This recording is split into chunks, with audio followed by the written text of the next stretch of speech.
All right, and welcome, Warrior fans, to Southern Wells. A little late start again.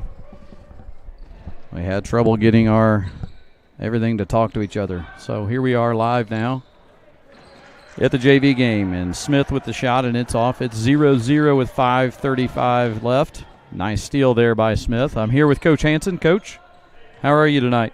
Great evening. Excited to be here. We're excited to have you. Bunch up. And it's off, and the rebound is to Southern Wells. I'm trying to get my roster here. I think we only have one each, or maybe just one together. Here's A.J. Nauman, number 14, with the ball. Gets a screen from Wiley. Nice drive inside, and it's going to be a foul on the play. So Nauman will go to the line, shooting two. 5:05, 5:04 to play.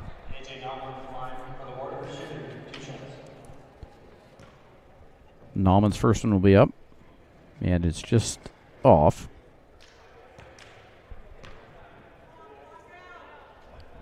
And I believe the Warriors were victorious in the C-team game.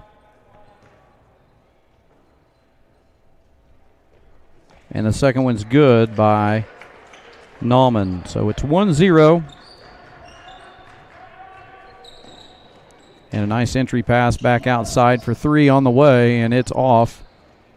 Ball is rebounded by number 22 for Southern Wells, and that is Austin Harris. Or excuse me, 22 is Cole McCarver. Back to Nauman at the top of the key. Now over to John Justin. John Justin lets the three go, and it's good. John Justin for three gives the Warriors a 2-point lead here.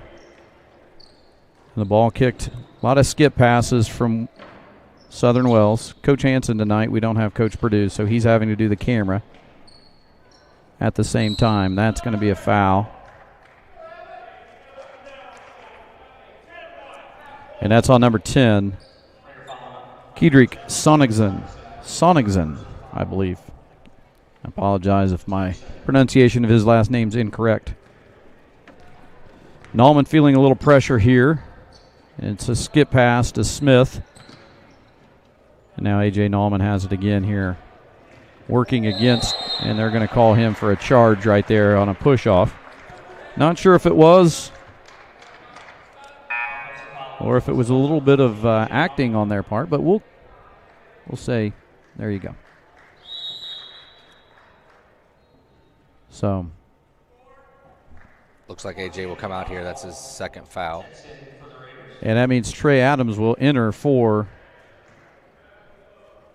the Warriors.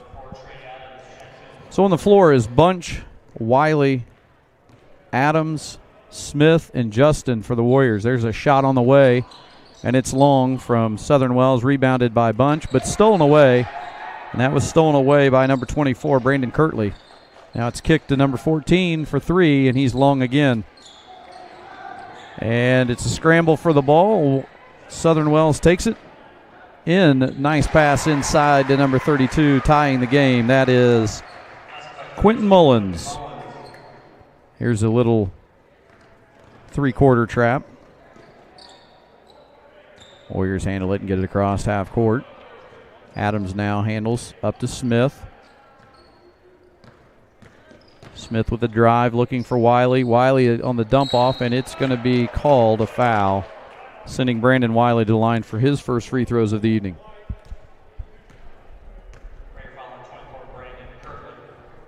So, Coach, you stopped by Ivanhoe's on the way. We did. Can't go wrong with coming up to Ivanhoe's. No, there's nothing wrong with that. Absolutely. Nothing wrong with that. And they're a nice little friendly roll. And Wiley hits the first. Ice cream, what'd you go with? I just went with the basic cookie dough, chocolate chip cookie dough. I should have known nothing fancy with you. They have 100 shakes, and you get the plain one. Went with what I knew. Hey, you're a guy who knows what he likes. He sticks with what he likes. Here's Southern Wells getting it looks against a little 3-2 there, or a 1-2-2, Coach. And the three is good by 24, Brandon Kirtley. John Justin loses that when it gets knocked away. No call. I tell you what, Coach, they are letting them play, and Southern Wells is rebounding well. Yeah. Coach Knuckles can't be happy right now with the way we're trying to defend. And that one's out of bounds, and I think we're going to have a substitution, and it is number 34, Eric Lehman, will come into the game replacing John Justin. So, Raiders are extending here again, little 1-2-2 press, which we've done a really good job in handling that. A bunch with a nice drive there. It's knocked out of bounds. And I didn't start the clock on my end, so I'll reset that. 7-5. Southern Wells. Trey Adams trying to get it in. He gets it in long there to Wiley, almost getting a 5 count. And that's back out to Adams now. He'll reset for Wes-Del here in the first quarter of the junior varsity game. As we said, C-team game was victorious for Wes-Del. So it's trying to get 3 tonight, boys. Smith, one dribble, and he's straight into a 3, and it's just off. And here comes Southern Wells the other way. Skip pass. Puts it on the floor and right back out to the corner. Shot fake. Stolen by Eric Lehman. Here's Lehman on a drive. Behind the back. If that worked out for him, that might be the first time, and that's going to be a foul and a basket. First time Eric Lehman would have went behind the back that I've seen in a game. That foul's going to be on Brandon Wiley. Unfortunately, it didn't work out for him. And that gives the Raiders a lead at 9-5 with one more on the way here at the free throw line is number 10, Kedrick Sonigson. I don't think I'm saying his name right. I bet I'm not. You smell those breadsticks? I do. It probably doesn't affect you since you ate. It affects me a lot. Here's a trap. Trey Adams gets through 2 or 3 guys trying to trap. Over to Smith for 3, and it's good. Assist to Trey Adams, 3-pointer for Smith, and it's 9-8 with about 1:30 to go. Defense is picking it up here. Nice deflection. Got a deflection there. And what are they going to call there, Coach? They're going to get Trey Adams on that. He did. You mentioned it. He had a great deflection and then kind of out of control. Couldn't keep his body from fouling there. Nice trap right away, but Southern Wells with a good skip pass. I think he traveled, but that one's going to be long, and that's a nice block out. Yes. It's been our... That's one of your baseball guys there, Coach. Travis Bunch with a nice block out. Yes. Travis is working extremely hard. Look at that drive. Right as we talked to. Yes. Just on cue. Gives the Warriors a lead here under a minute to go in the first quarter. It's 10-9. Yeah, we're excited to have Travis out. He's gonna be looking for some big things out of him on the field. Rebound there by number 32 and a nice little move, but he can't get it to go. I tell you what, it's like watching a Big Ten game. They're letting them go. Bunch and a drive. And I was going to say something's got to be called there, jump ball or a foul. I think it's going to be a foul putting him on the line. Oh, no, he called it on the floor. Well, okay. We've had a great response there since it was about 9-6 here to close this quarter. We just need to finish. Great entry pass. Nice pass. Bunch can't get it again, letting them play a little bit in there. Nice save by Southern Wells, and here they come in transition. They have not been afraid to shoot it when they catch it. I can tell you that much. Nice little dump-in pass there to 44. Just missed, and Lehman goes down with it, and I think he's going to get him jump ball. As we've said, they're letting us play on the rebounds. They sure are.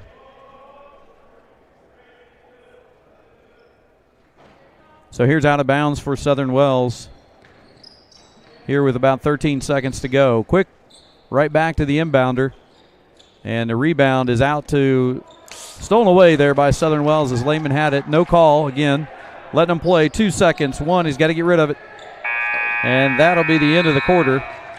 So at the end of the first quarter, Wes-Del leads by 1, 10-9. And we're going to take a short audio break here on the Wes-Del Sports Network.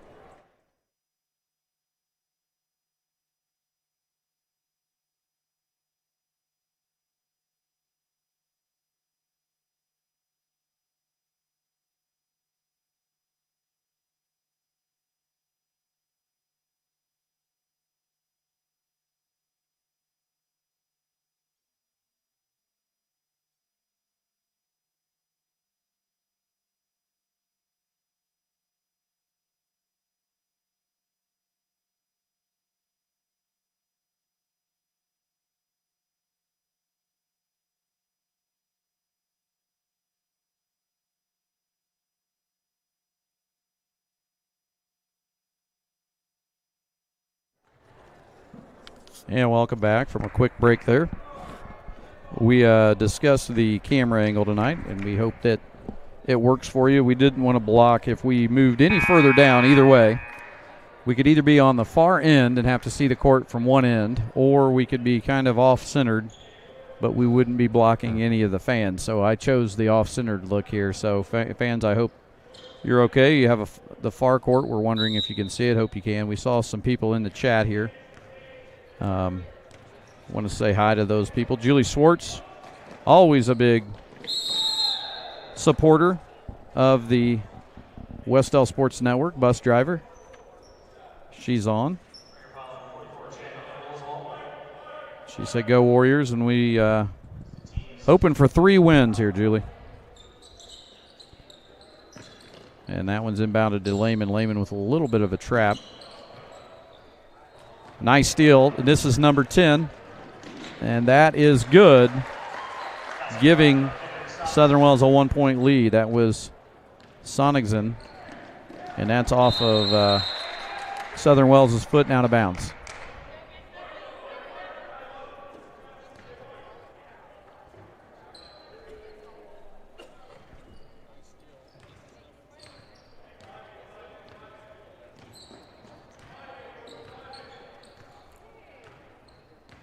And again, they're overplaying that passing lane a lot. Be interested to see if you see some of this in the varsity game too. Coach, you know how that is. A lot of times what the JV shows you since they practice with the varsity is what you're going to see in the varsity game too. They really play those passing lanes. Yeah, and they're extending here a little bit. So like you said, it's going to be interesting to see, obviously what they want to try to do. That's a long skip pass right into the corner for 3, and it's off. Coach Knuckles had our guys out a little bit more right there. There's a foul underneath. Foul on number 24. That's Brandon Kirtley, the freshman there.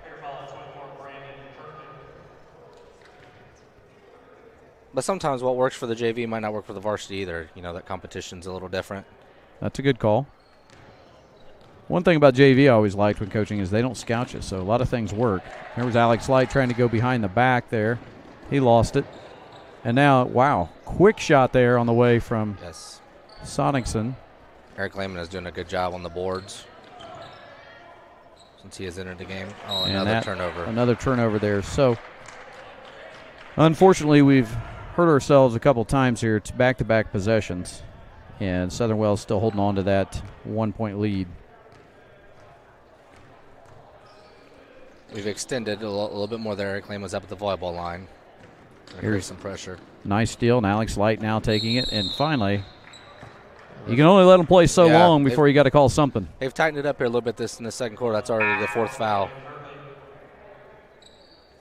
Should be some free throws. It is going to be a bonus. They are at the 1-and-1 mark. So Alex Light will go to the line, shooting 1-and-1.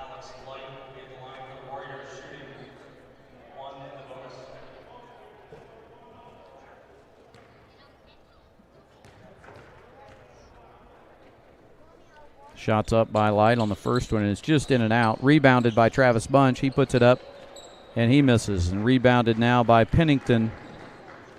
And now over, a quick pass over there. Nice rebound there by Southern Wells and knocked away. Number 34 with a great rebound, A.J. Wright. And here comes Connor Smith replacing his brother Caden into the lineup. So we've got Corbin Price, Connor Smith, Travis Bunch, Eric Lehman, and Alex Light in the game for Wes-Del.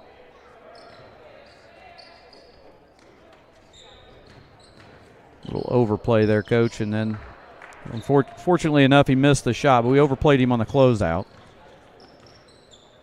Here's Light with a nice drive, trying to get a handle on it. Nice pass inside to Eric Lehman, and that's a nice play right there. Alex Light with a nice dump down inside to Lehman, and that's 2, giving the Warriors a lead, 12-11.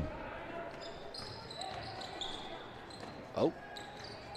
And that's right back at you. A nice pass there, and bucket by number 34, A.J. Wright, gives to seesaw back and forth.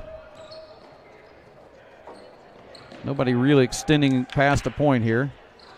Nice shot fake by Price. He's going to get up and just missed that. And here comes Evan Pennington with the ball. Now it's up to right. Long three on the way from number 44, Chandler Oswalt. Good rebound by Corbin Price. Nice little pass inside. Bunch puts it on the floor, takes it to the basket, and just misses. Lehman cleans it up. Lehman still going after it. Kicks it out to Light. Three on the way from Connor Smith, and it's just off. And now the Warriors rebounding.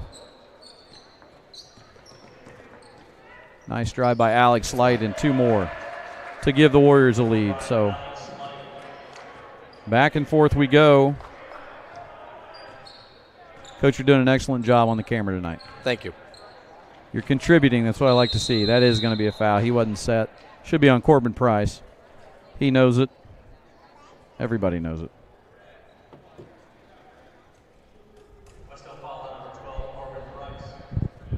We might get the opportunity to talk to Coach Kyle Penrod of Southern Wells at halftime of the JV game. And some of you may say, well, why would we talk to Coach Penrod? Well, Coach Penrod spent some time at Wes-Del when Joel Roush was coaching there, so he has some ties to Wes-Del, so we would love to have the opportunity to sit down with Coach. And that second one is up and good. It's 15-14. So hopefully he'll come up at halftime. We'll be able to chat with him, talk about his team this year, kind of what they look like. We know some Southern Wells fans are watching. Probably love to hear from him. Nice little move there by Corbin Price with a scoop shot from underneath. Sometimes with Corbin, you don't know what you're going to get. He just creates it as he goes. Good deflection. Sometimes it works. Sometimes it doesn't. That time it did. We're attacking the rim a lot better here this second quarter.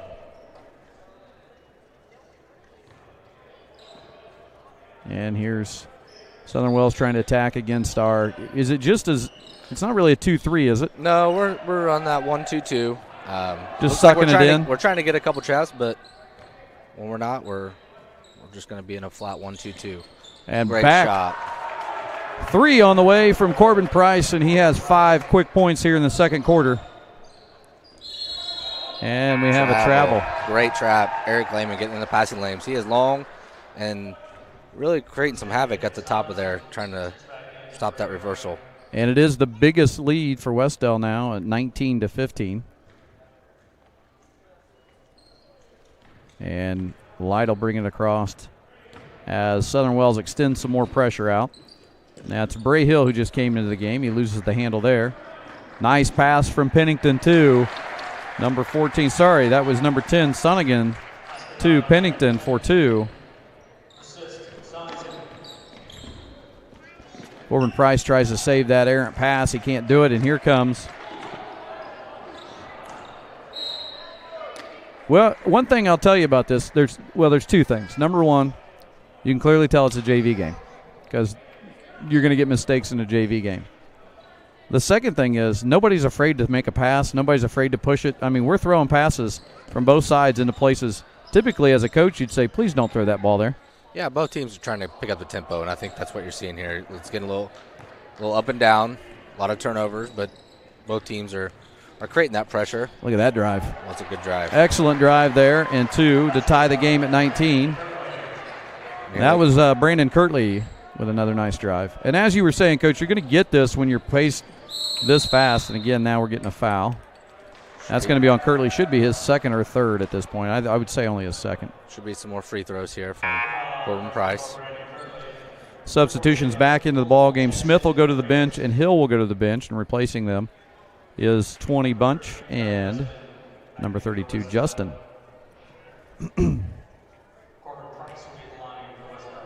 As you mentioned, Price at the line. He has a 1-and-1. First one's up, and it's off and rebounded by Southern Wells. So here comes Sonigson. And a nice tip there.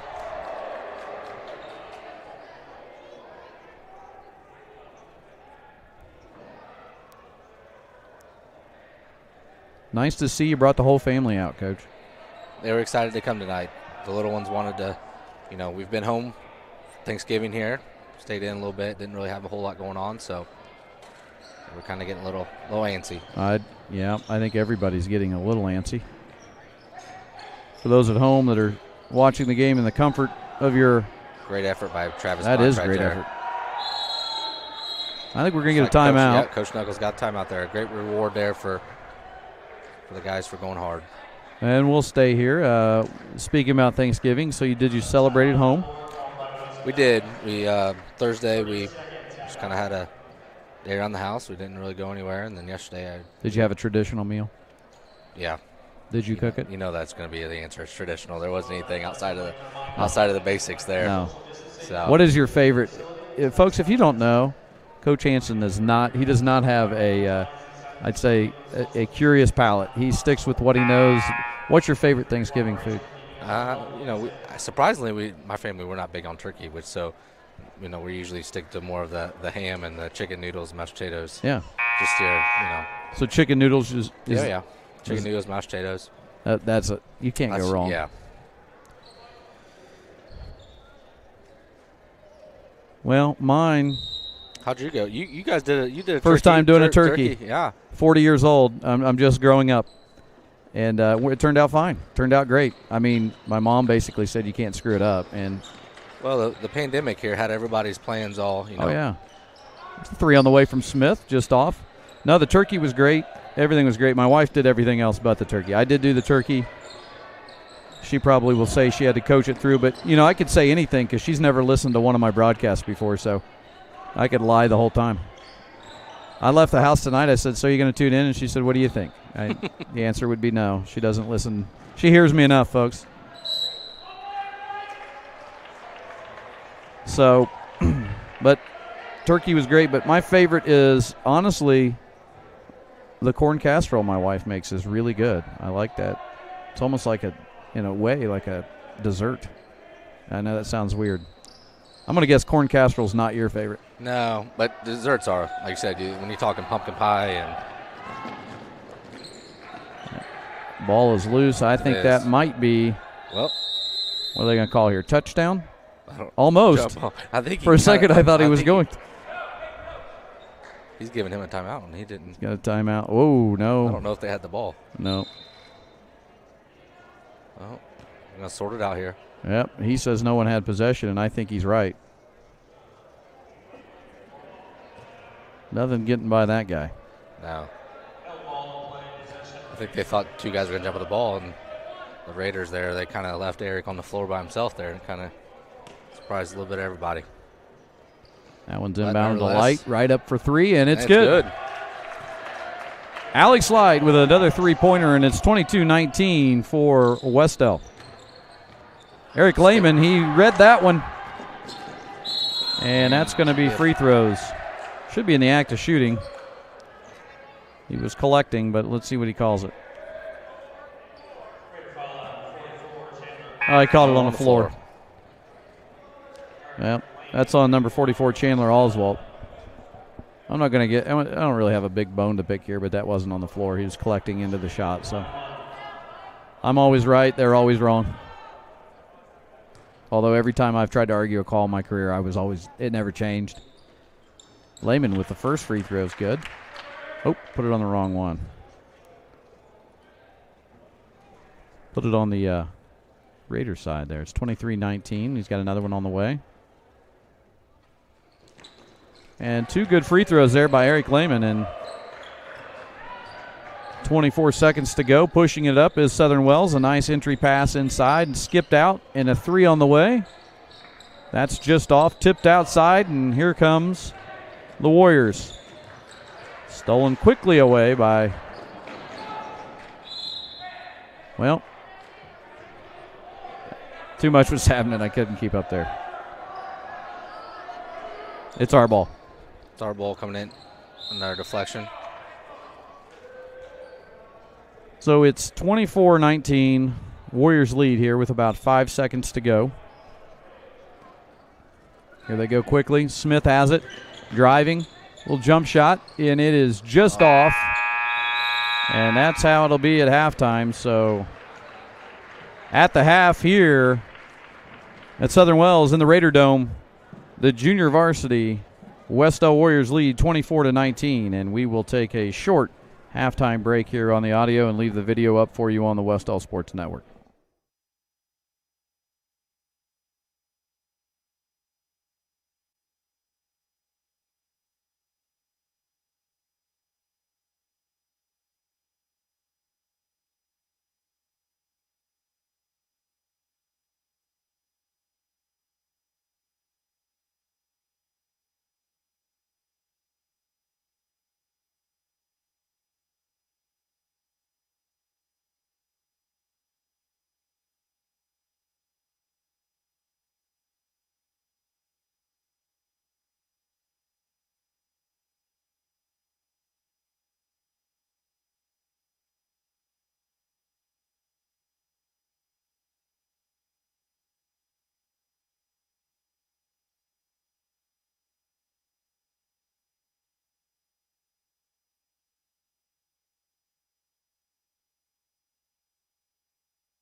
And we were back here. We gave a long extended break there. We did not have the opportunity to get Coach Penrod up here.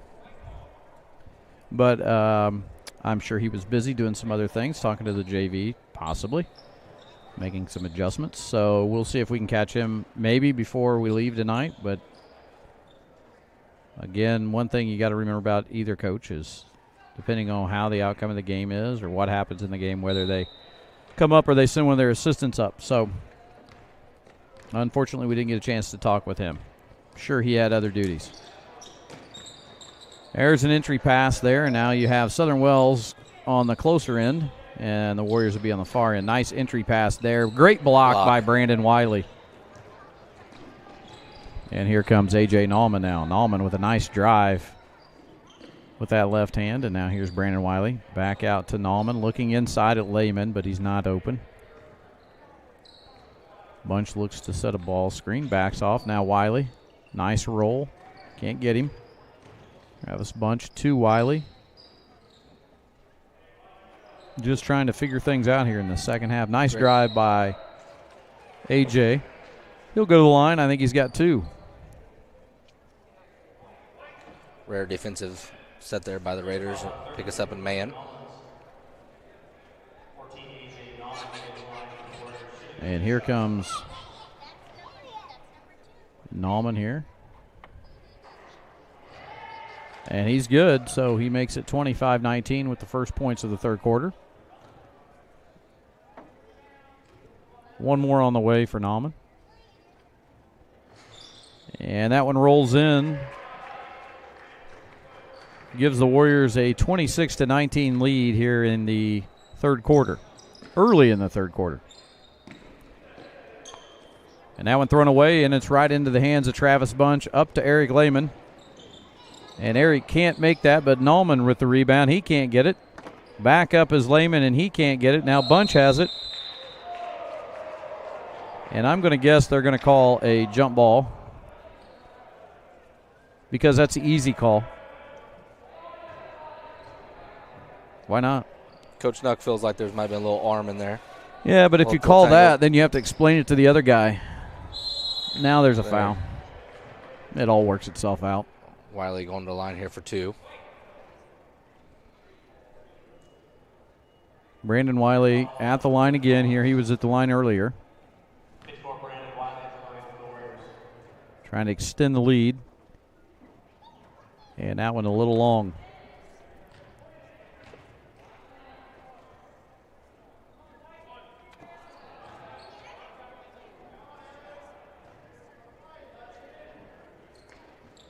And the second one is good, and it's 27-19 now for the Warriors. Warriors now extending that zone a little bit. Look like they may be trapping. Doesn't look like they're trapping as hard as they did the other night. There's a 3 by number 44, Chandler Oswalt, and that cuts that lead to 5. But I just didn't see the trap. It seemed like Coach is not as aggressive as it was at Cambridge City with this JV. No, we're not getting as many deflections. Turnover, and then to the basket is number 22. He misses. Caden Smith at the rebound. Here comes A.J. Nauman looking up court. Puts it on the floor, takes it a little deep inside to Brandon Wiley. Wiley muscles that one in. And taken away by A.J. Nauman. Just ripped that away. Going in, and he had to have been fouled, but Travis Bunch gets it. Cleans it up for him, and it's 31-22 now. A.J. Nauman has had a great couple minutes here to start the third quarter here. Aggressive on defense, making things happen on offense. And just as you mentioned that, Brandon Wiley knocks one away, and here comes Caden Smith. Kicks it back to Nauman, who thought about it, but he had a defender right on top of him. Smith, nice little pick up there, and was right open off that one dribble. Now here's a long court-to-court drive for Sonigson, but he cannot hit. And now we have another taken away and thrown away. Saved it. Coming back the other way. And Smith now inside. Lob pass. Nice lob pass into Eric Lehman. And that It's all over the place, Coach. It is. It is. I didn't see this. A lot of action. Looks like a circus. I didn't see the tents. And it's a timeout. It's going to be a timeout for Southern Wells. 31-22. I think both teams need a chance to say, hey, let's clean it up a little bit as it went back and forth. And so they'll take that one. I think it's a full timeout. Yeah, I'm sure both coaches here are going to talk to their team a little bit about taking care of the ball, value in the possession, don't turn it over. Those are all things you've got to learn at the junior varsity level, is valuing the ball. But you got to give both teams credit for trying to create those turnovers too as well. I think both teams are really trying to pick up the tempo, extend it a little bit defensively, and we talked about this the other night. Sometimes just creating that ugly game a little bit and trying to get some easy buckets. And I think that's both teams' style, is try to make it a little uglier and be aggressive. It's a lot of 1A basketball teams go with that when you, quite honestly, there might be some weaknesses. Both of our teams are in that same boat. There might be weaknesses you're trying to hide, so by making it uglier and speeding the game up, maybe you don't have to get into some of those things that you're not so fundamentally clean with. You got to go with what, the horses you have and what works.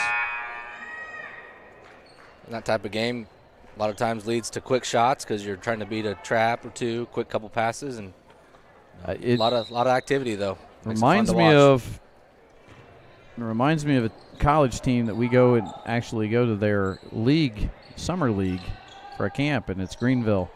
They always put up the most points in college basketball, but the other night they played Sanford. Sanford scored 174 on them. That's a lot of points. Nauman with a nice drive. Cleaned up by Wiley. Got to come down with it.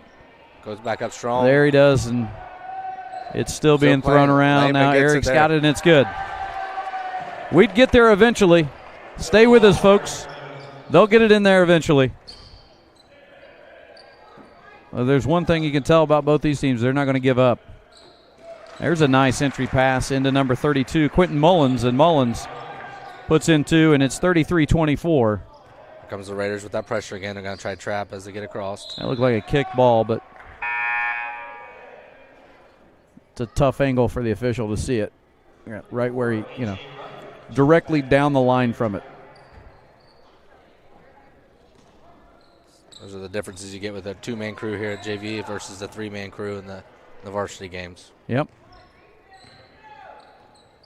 Coach Nuck here calling out a set. And AJ trying to get that one over there.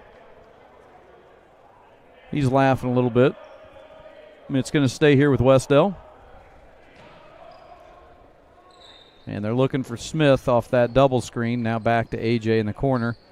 AJ trying that drive. It's not there. He'll bring it back out top. Here's Smith. A little separation from a nice screen by Brandon Wiley. And that ball saved by Eric Lehman. And here comes Southern Wells. A nice pass, but a little too much on it.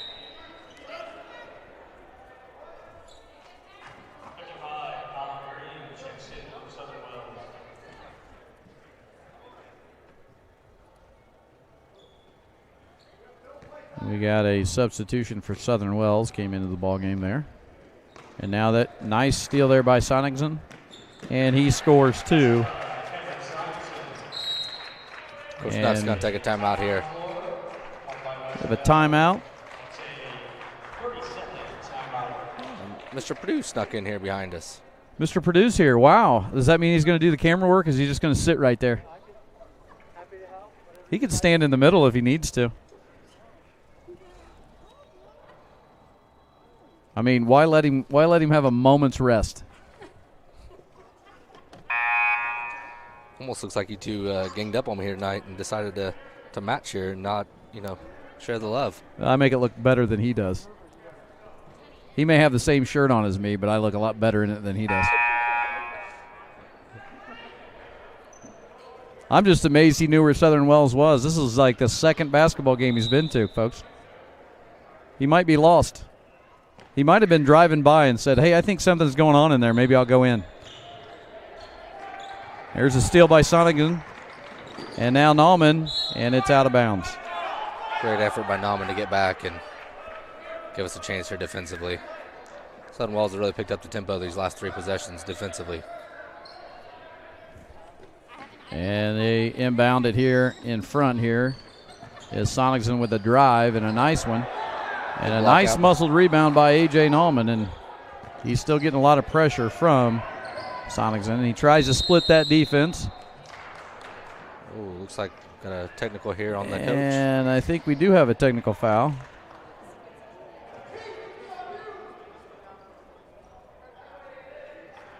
So a technical foul has been assessed to the head coach of the junior varsity Raiders, and that means A.J. Nallman has 2 free throws. And then they get the ball. First one's up and good. 34-26. Another one on the way here. And that one rolls in also 35-26. What's he going to do, babysit your kids?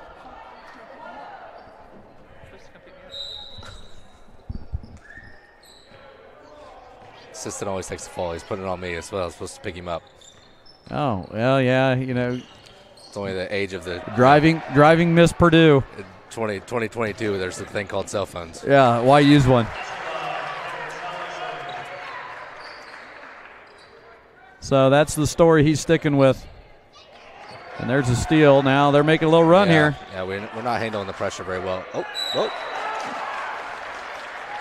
Not a bad idea. I mean, if I'm standing out of bounds with both my feet out of bounds and I catch it, I want to throw it back in real quick. That's a new rule, though. You can't do it. It's a great effort again to get back, though, after that turnover. That's a 3 there on the way, and just in and out. And I don't think Lehman agreed with that, but it's going to stay with the Raiders, 35-28. Southern Wells making a little bit of a run here in the third quarter of the JV game. I think we lost our guy there, and he just missed it. And there's A.J. again with a rebound. A.J.'s got Lehman ahead. Nice pass to him. Lehman throws it right off of. The only thing he could do with it was throw it off of number 55, Colin Green, and save it. And now number 32 coming into the ball game is Quentin Mullins.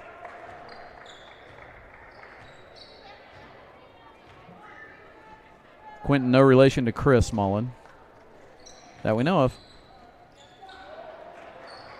Great cut, good play all around there, out of bounds play, just missed his layup. Sonicson all the way to the basket, and who had a foul? The guy outside had a foul? Yeah. Well, that makes sense. Why would the guy right under the basket see it? He looked like he was going to let him play there. I think he was. I think he's got to go to Ivanhoe's. He heard you talking about it. That one's in and out.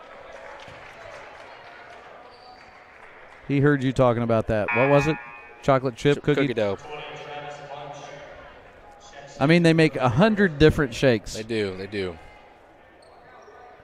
I will say this, you probably made the workers happy because some of those are difficult to make. What'd the kids get? Superman ice cream. Well, yeah, just they're used to Superman. They've got their dad. Right now he is Superman because he continues to do the video work, and I don't know what happened to Purdue. Bunch with a nice little move. A good rebound there by Eric Lehman. And he puts that in there for a 7-point lead now. We continue to do a good job when we attack the rim, drawing 2. Even if we miss it, we're following it up. Lehman. Yeah, it's wide open there. Oh, he missed it. Good rebound. Here comes Bunch. He's got it. Nobody in front of him. Now he's got somebody in front of him. It's going to be a charge. Yeah. You could debate it, but that kid was there, and he knew Travis had his head down and was going to the basket. So that's usually going to go against you each time. And now substitution coming into the ball game is Evan Pennington. He's back in the game for Southern Wells. And Sonicson will bring it across. Not much pressure up top here from Wes-Del. They're just kind of staying back around the three-point line. Must be a sniper in the building. Pennington with a nice drive, and he misses that. Big rebound inside. And they continue to rebound, and if you give them 3 opportunities, they're going to score. Here comes A.J. trying to get one off. He throws it up there, and just missed. And the end of the third quarter, it's 37-32 Wes-Del, and we'll be back here after a short audio break on the Wes-Del Sports Network.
And we're back here, and we do now have Principal Adam Perdue on the camera.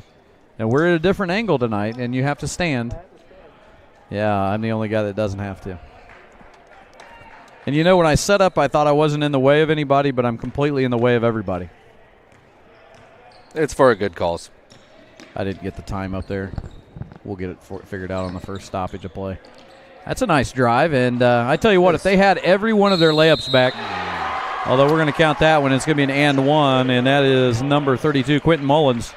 No relation to Chris Mullen going to the line.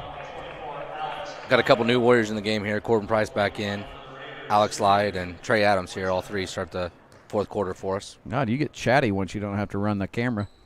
Freed up some time. Great. Everybody's dying to hear it.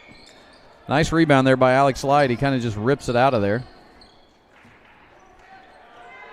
And, well, he hadn't called that all night, but he's going to call it now. Southern Wells fans are probably thrilled about that.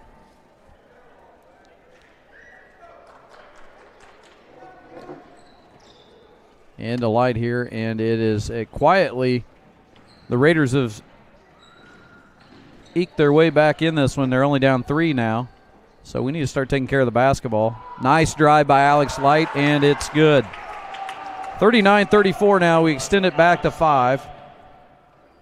But I tell you what, if that one's knocked away, and it had to be out of bounds, I was going to say.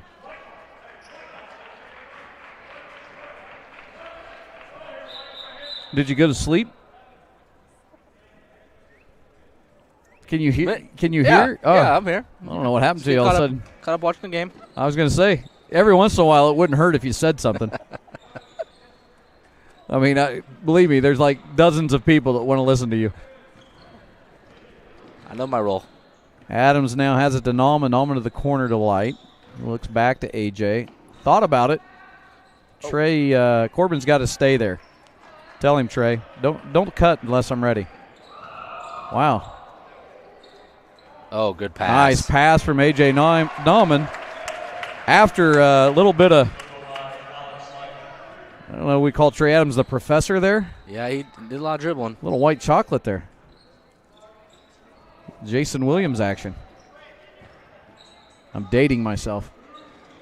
I tell you what, if they had every one of their bunnies back, they'd be beating us by 15. If they made every one of them,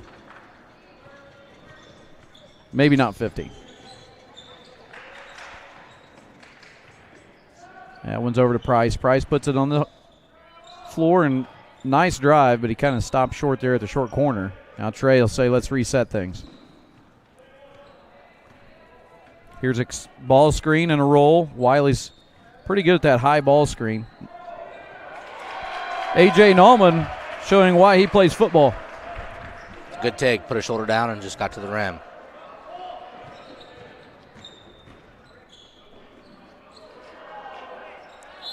And there you go. Keep working at it. Eventually it's going to work for you. And this has been a good quarter here for Mullins. This is going to be his second and one opportunity. 43-36.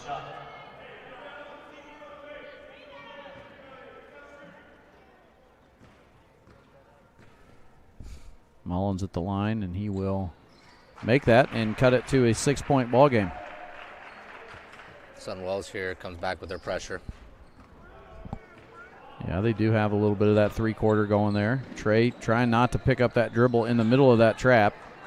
And he did everything he could to keep things going. Here's Price back over to Adams.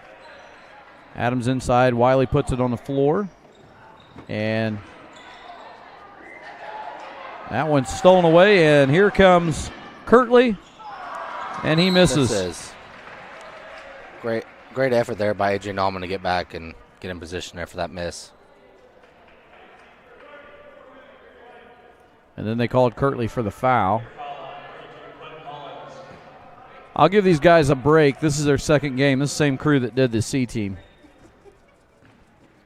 You know, they're not. They are going to be ready for some Ivanhoes. They are.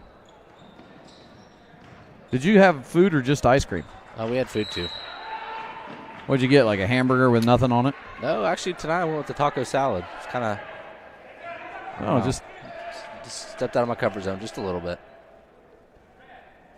Now, did you get anything on it, or did you just get meat? That was pretty plain. I don't even know why you even go to Ivanhoe's. I could have got you a bag of chips here and some nacho cheese, and it would have been the same thing that you probably asked for. Go get it. There you go. Which a lot of times when you do come to Southern Wells, they do have some ice cream over there, but I don't see it tonight. Oh, they used to. When I was here for 2 years, the ice cream machine was a big hit. But I used to love coming up here and coaching, and I was always lined up. But they hosted the sectional for many years until that terrible team in Northwest Delaware County with the maroon jerseys took it away. So mean.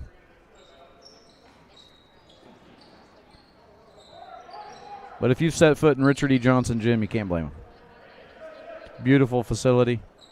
I will say, though, the Raider Dome's a nice facility, too. And it's had its share of hosting many girls' sectionals as well, too. Yep. And we're kind of running some clock here as Light has it. He's driving in and pulling it back out, and then we turned it over.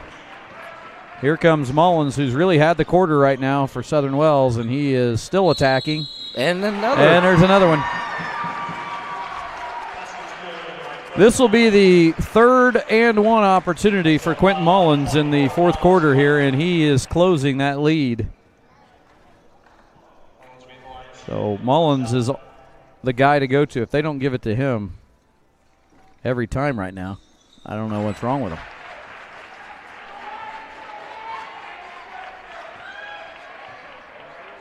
Here it comes, down to 3, folks.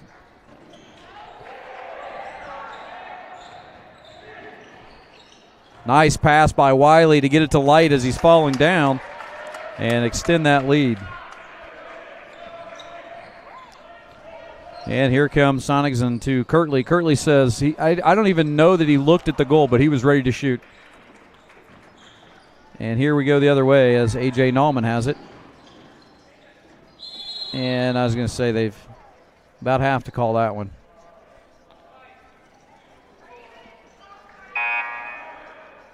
Substitution now coming into the ballgame will be Cole McCarver. He's going to take over for Brandon Kirtley as Brandon Kirtley, I believe, fouled out.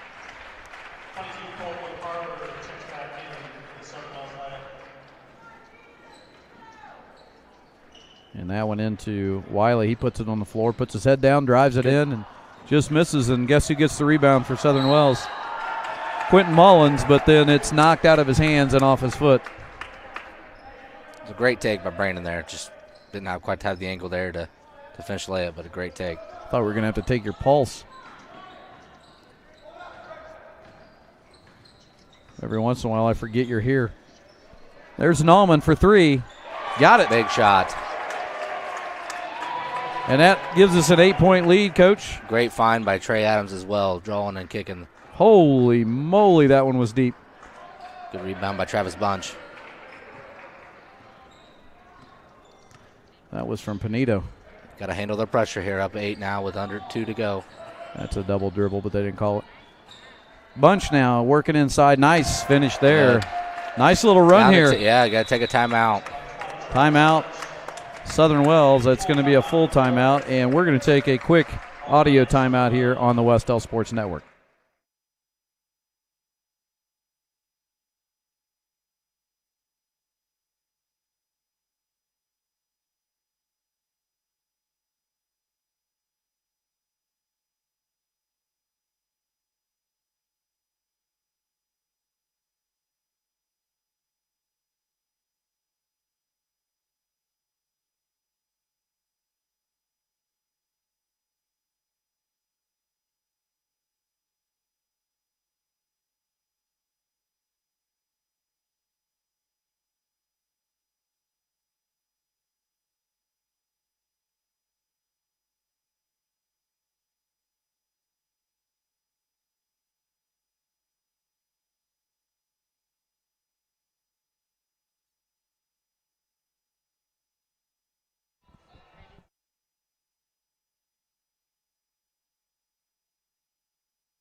Our JV one. We got an update from Coach Purdue. The junior varsity girls hang on to defeat Elwood 34-33 in what was labeled an exciting game by Kai Denny. Congratulations, lady. If you wondered where Kai Denny is, he has traveled to Elwood tonight to watch the girls in action. So, congratulations to the ladies, the junior varsity Warriors, for that win, big win. And the junior varsity boys are trying to hang on here with a 10-point lead. Sonington with a nice drive. I was going to say, if you can't figure it out, give it to Quentin Mullins. He's done everything so far in this quarter. Key here to finishing is we just got to handle their pressure. Here's Bunch, and he looks like he's going to the basket. Yes, he was. He did. And that's going to go back the other way. So we've got a minute. Well, they've got 24. I've got 17, so one of us is wrong, probably me. And here they come quickly. And that's going to go up. And it's just off. A big rebound by Brandon Wiley. Yes. This is a big possession here. Just slow things down. Get it across here. Set us up. Set it up there. Make them come out and guard you. They got to start fouling at some point. And AJ just takes it in for two. 10-point lead here, under a minute to go. And Trey Adams. Good job.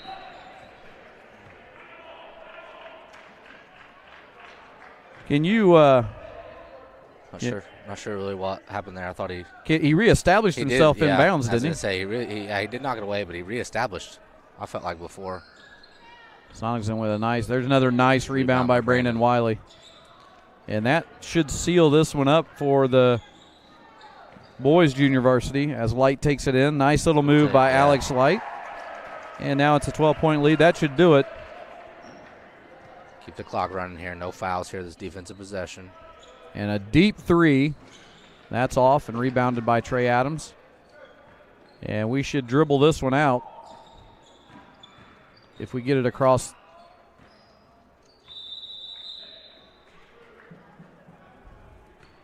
And that should be a victory for the junior varsity team here. Nice little pass back to AJ. Should finish it. Just dribble it out, AJ. So a nice night for the junior varsity basketball teams as the girls win at Elwood and the boys win here the second game at the Raider Dome. So the C team now and the junior varsity boys win. We've got one more to go. Congratulations to both the junior varsity girls and the junior varsity boys. We will take a extended break here audio-wise and leave the video feed up as we get ready for the pregame of the varsity matchup. We'll be back here on the Wes-Del Sports Network.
And welcome, Warrior fans.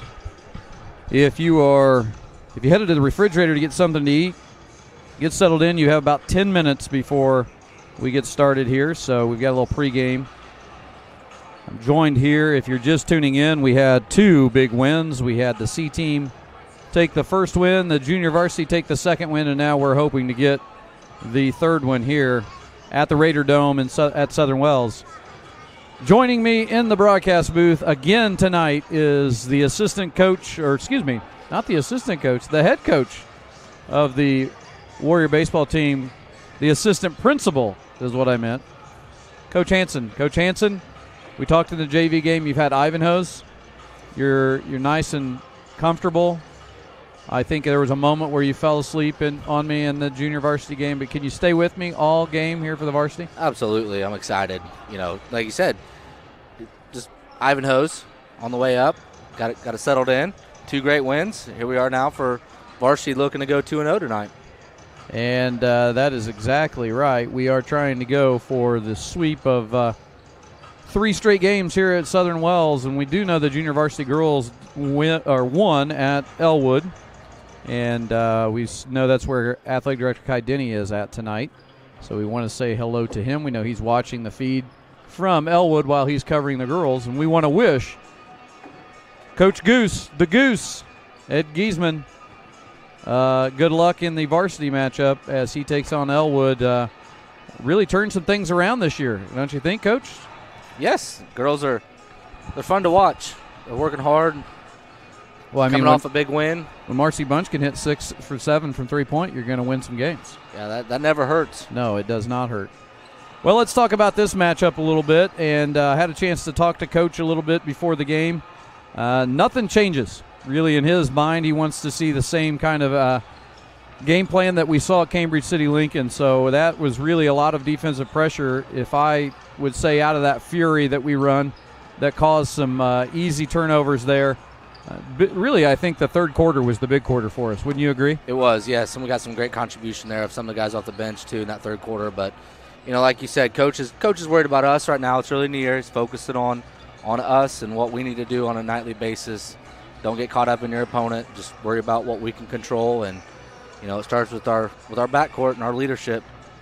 That is absolutely true, and we do have to start with that leadership. Speaking of that wonderful leadership, let's run through a few things that we had out of those seniors.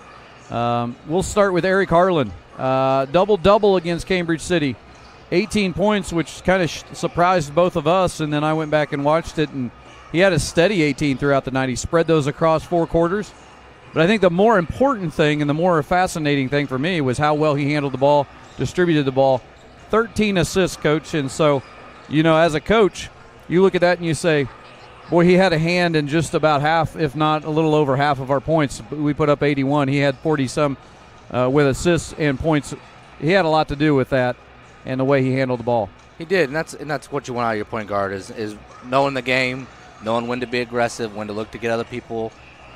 Joel got off there, hit a couple big shots, got us going. So looking to find shooters, but then picking those spots and when to be aggressive, and I think that's what Eric did throughout the whole night. Like you said, steady throughout the night and getting everybody involved. So I look for Zach Todd to have a kind of a big bounce back here. I thought he missed a couple the other night that he probably makes on a nightly basis as well. So, like you said, just going to be a great night. I would agree with that. I think the Todd father, he had a steady 14 and he had his 8 rebounds, which he led us in rebounding. But as you mentioned, I think even when I went back and watched it over again, I bet you there were 4 or 5 out there that he wishes he could have back, and he would have probably led us in scoring or been right up there with Joel. But he gives us that steady number, and almost, like I said, a double-double every night. And then you've got Evan Weitzel, who came in with 14 that I thought, again, was a quiet 14, but an important 14. So those top 4 are always going to bring some of your scoring night in and night out, but I still go back to one of the points in the game that I thought was really important was, and Coach mentioned it in the postgame, was the ability to have a senior like Carson Ashley who can come off the bench and take a big shot. A lot of guys come in cold and try to take a shot and make it. That's big. You had, I'm sure you've had your share of those guys in different situations, and that's really big. And he shut down that run by those 5 points he had in the third quarter. That's pretty big, isn't it? Yes, absolutely. And that's part of that, like you said, as you're building your team and as you're, building that culture as far as team first. And, guys are going to get in foul trouble night sides. There's going to be things that happen. You're going to need some people to step up. And, yeah, those are our core four. Like you said, most nights are going to lead us in scoring, but you're going to need those other pieces. And whether that's a quarter or whether that's a half or could be a game, depending on injuries and different things as well, too. So, it was great to see those guys off the bench. And like I said, that third quarter was huge. That's kind of really when the game was it was kind of back and forth there most of the half. I think we took a 4 or 5 point lead in half, but that third quarter is kind of where we really kind of took control of that game there heading into the fourth. So, well, one guy we haven't really talked about a whole lot yet, we'll sit the overlay up there, is Downtown Dowling. Joel Dowling, number 4 on the team, and he had 19 points, and really he had to sit out most of that third quarter because of foul trouble and some into the fourth quarter also. But he came back in and nailed a 3 within the first 30 seconds of being back on the court. But really he helped us handle that barrage early, the 5 3-pointers in the first quarter by Cambridge City. And Joel Dowling was right there from downtown to keep us going. He really matched Birch shot for shot there in the first quarter. Yeah, he ended the night on 6 for 7 from the field. So very efficient, as you said, as well, to even get to the 19 and lead us in scoring. But Joel's when his feet are set, it's a good shot. So, he's gonna get 5 or 6, 7 shots a night. That's gonna be, and if he's hitting, he's as good a shooter as there is out there in high school basketball. So, I look for him tonight again to have those opportunities and capitalize on it for us. And it's. Three-point game is important now for basketball, and when those are falling, it makes things a lot easier, especially setting your defense and setting the energy in the gym. So, and that's something I think the adjustment to right now and the times we're in is creating that energy. I thought our guys did a good job of that the other night, and here we are again, no band. It's just a different atmosphere for high school basketball than maybe what gyms have felt like in the past. So, when you're knocking down threes and everybody's playing hard defensively, it kind of sets that intensity for you that you need. Absolutely. And folks at home, I think you know the way we play, and you know that you'll probably come out and see some pressure early. I talked with Coach Kyle Penrod of Southern Wells, and he said that he very much wants to do the same thing. They have the same mentality, what we call a lot of what Coach always says, Coach Mack says, make it ugly. So both teams, I think you'll see, are going to get aggressive defensively. You'll see a lot of trap. You'll see some zone. It would not shock me to see some full court pressure from Southern Wells trying to make things a little ugly also on our end, and we're going to do the same thing back to them. So you'll see that, and it may not look like the cleanest thing at home, but just be prepared for it going into this game. That's how both teams want to play. Offensively, Coach Penrod did mention to me, he said, if you guys put up 80, it's going to be hard on us, because he did say that they are not an offensive-minded team as far as putting up 80 points a game as the Wes-Del Warriors are. It's a tale of two different teams here. You've got one team with Southern Wells who's going to really dig in defensively, and then you've got Wes-Del who likes to score a lot of points. So it should be a fun one to watch, should be one that's exciting to watch. And both communities, very similar, very proud communities, and both are very aggressive when it comes to coming out with their sports, and they don't give up in any way, shape, or form. So as we mentioned before, Coach Penrod spent some time with us at Wes-Del, and now he's here back home at Southern Wells. He graduated here and was a player here in the mid-2000s, early 2000s, right around in there. And then so we didn't get a chance to talk to him. We were going to talk to him at halftime in the JV, but we didn't get an opportunity to do so. So getting ready for starting lineups, and as we get ready for those, let's take a look at the starting lineup for the Wes-Del Warriors. So, Coach, it doesn't change from the Cambridge City game. It looks like we're going to have number 4, Joel Dowling, and number 10, Eric Harlan. And then we have number 22, Evan Weitzel. The guards back there, not a shock to anyone that those three would start in the backcourt. And I would honestly say in 1A basketball, we have a solid three guys in that backcourt. Wouldn't you agree? Yes, absolutely. All three are capable of getting 20 a night. They're going to have their moments, and like I said, they feed off each other and play well together. So. And then we have the Todd father inside, but he's also outside. I mean, we talked about this the other night. We have the opportunity to have guys that can all handle the ball, and then you round that out again with Jesus Cardoza. And we have basically 5 guards on the floor, but Zach can go inside, outside. He's got some of the best footwork, I think, for a post player. So at this time, we're going to take a short break and as we honor America with the playing of the national anthem.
Yeah, now they will get into the starting lineups. And we've already mentioned our starting lineup, so we're going to talk about something else that's happening, Coach, that's pretty big tonight, and that is Coach McLaughlin. Coach Mack is sitting on win 99, and that's a big one to be sitting on, and he would probably tell me not to talk about it because he doesn't like to talk about those things, but, you know, his 8th year here at Wes-Del, 99 wins, getting ready to hit a milestone. Any night could be that milestone. And I talked to a couple of the guys, and they are really, really excited for that opportunity. And just shows you the family. That's what Coach has always preached here. His word is family. When the guys break it down, they talk about family. And so these kids, they want to get a big win here tonight, I guarantee you, for Coach. But 100 wins, you know, what does that mean for a coach to reach a milestone like that? Well, just it's a great accomplishment personally, but like you said, you know, we talked about this the other night. It's what Coach McLaughlin brings to our community and our school and all of our students, and like you said, bringing that family atmosphere, not just to the basketball program, but to our whole school and our community. But you know, they're gonna be fired up tonight, and like you said, that's something that, you know, right now he's focused on just getting a win tonight. But when he has that opportunity to look back, whether that be down the road or whenever that time comes, you know, whenever, it's going to be something that he can feel a lot of pride about and great accomplishment. Well, it's something that as you said, he may not in the moment now think about it, but it's something he'll be able to look back at and really be proud of. Let's hope we can get it done tonight and get him to that 100 mark, but it all starts with how well we start out tonight. And they're getting ready to tip it off, Coach. We've got Mr. Perdue on the camera, and we are ready to roll. And it is Wes-Del controlling here early. And Harlan gets it over to downtown Dowling over there. He's got a little bit of a trap, as we mentioned. Yeah, they kind of got their variation of fury, it looked like, here with a 1-2-2 look. They were trapping it, but not super aggressive at the top. And the Todd father couldn't get that one to go. Now a 3 on the way here, and it is just off. Rebounded by Zach Todd. And here comes Wes-Del quickly pushing the other way. That's Eric Harlan all the way to the basket, and he's good for 2. Eric Harlan puts Wes-Del on the board, 2-0. The nice dribble drive. And here comes Southern Wells passing it around the outside. What do we see here? A little bit of a 3-2, that 1-2-2 flat. Evan Weitzel dropping to the high post. We're not looking to trap out of it, playing solid. There's a 3 on the way, and another that is great rebound for Zach Another Todd. Rebound and a nice push up front to Dowling. Dowling able to save it from going out of bounds, and now he's going to see if he can skip it over, and that's going to be a little long and out of bounds and back to the Raiders. So another great rebound, 2 big rebounds early by Zach Todd. And looking to push. Both times we've been able to outlet it there and try to try to get some points. Obviously, Eric got the 2 in transition and looking to get another one there. Here we are back in that 1-2-2, dropping Weitzel inside, about to the free throw line. Here they double down, kick it back out. 3 on the way, and it's off.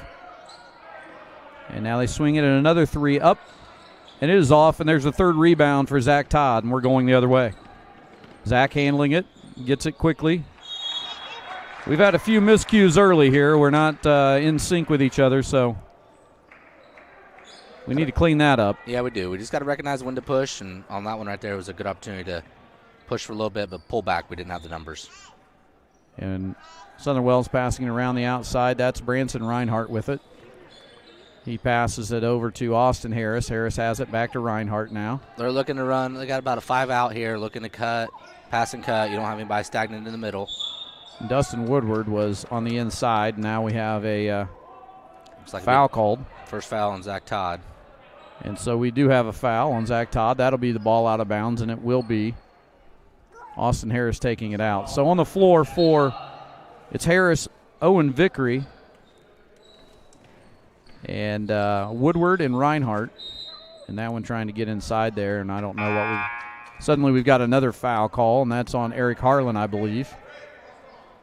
Very, very different start here officiating compared to the JV. The JV was very letting them play, and this looks like here we're going to start off with a couple of substitutions here, Coach, for Southern Wells. Number 20, Keith Miller.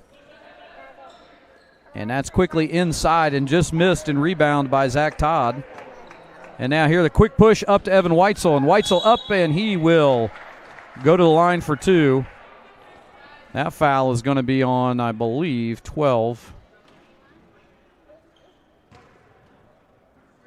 No, it's on 10, and that's Tanner Johnson who just came in the game. So Weitzel at the line with 2. Wes-Del leads 2-0 here early. And Weitzel hits the first one. Another one on the way here. Both Harlan and Dowling back talking to Coach. Second one on the way, and it rolls over the front edge, and it's good. So it's now 4-0, and Harlan almost steals that one.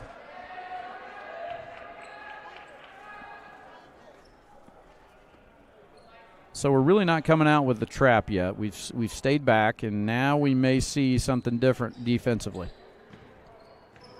And it looks like, nope, we're going to stay in that, and they can't let him cut right down the middle like that.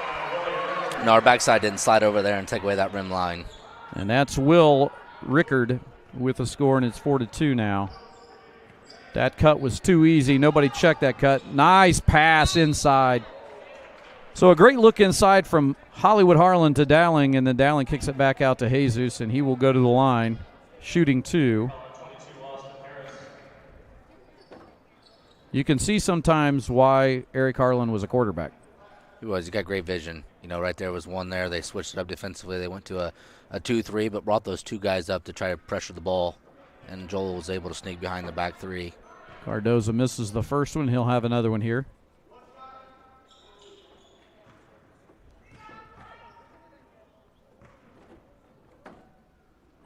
Second one is missed, and here comes Southern Wells with it. It is Rickard, and he gets it over now into the corner, and that is Keith Miller with it. Now up to Rickard. Into the corner, shots on the way, and it's long, and a rebound is off, but rebound putback was off, but here's Southern Wells again attacking. And Zach Todd gets his 4th rebound there. And here comes Eric Harlan, dribbling into traffic over to Dowling. Dowling lets it go, and it's just off, but Jesus Cardoza runs it down and will reset. Double team up top as Eric tries to get it over to Joel. Joel with a little shot fake. Nice defense there, and now back to Weitzel. And Weitzel gets called for the travel.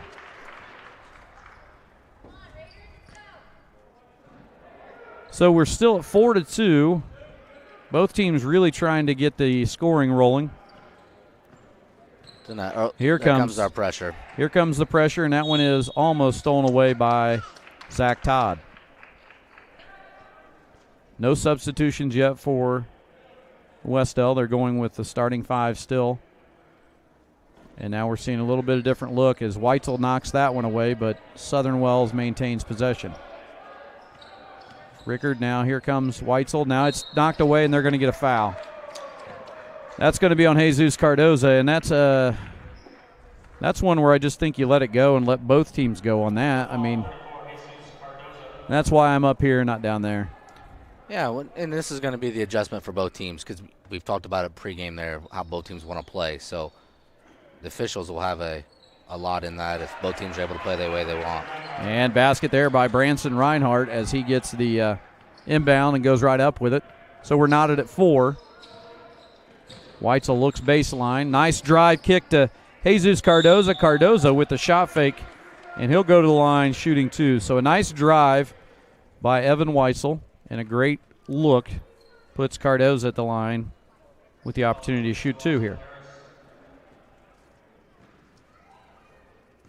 Jesus just missed 2, so we're going to see if he can hit both these. There's the first one.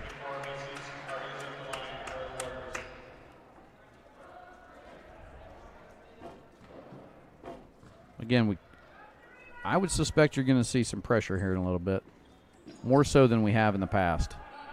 And it might be right here. And Weitzel starting to come over now. They're starting to trap a little higher.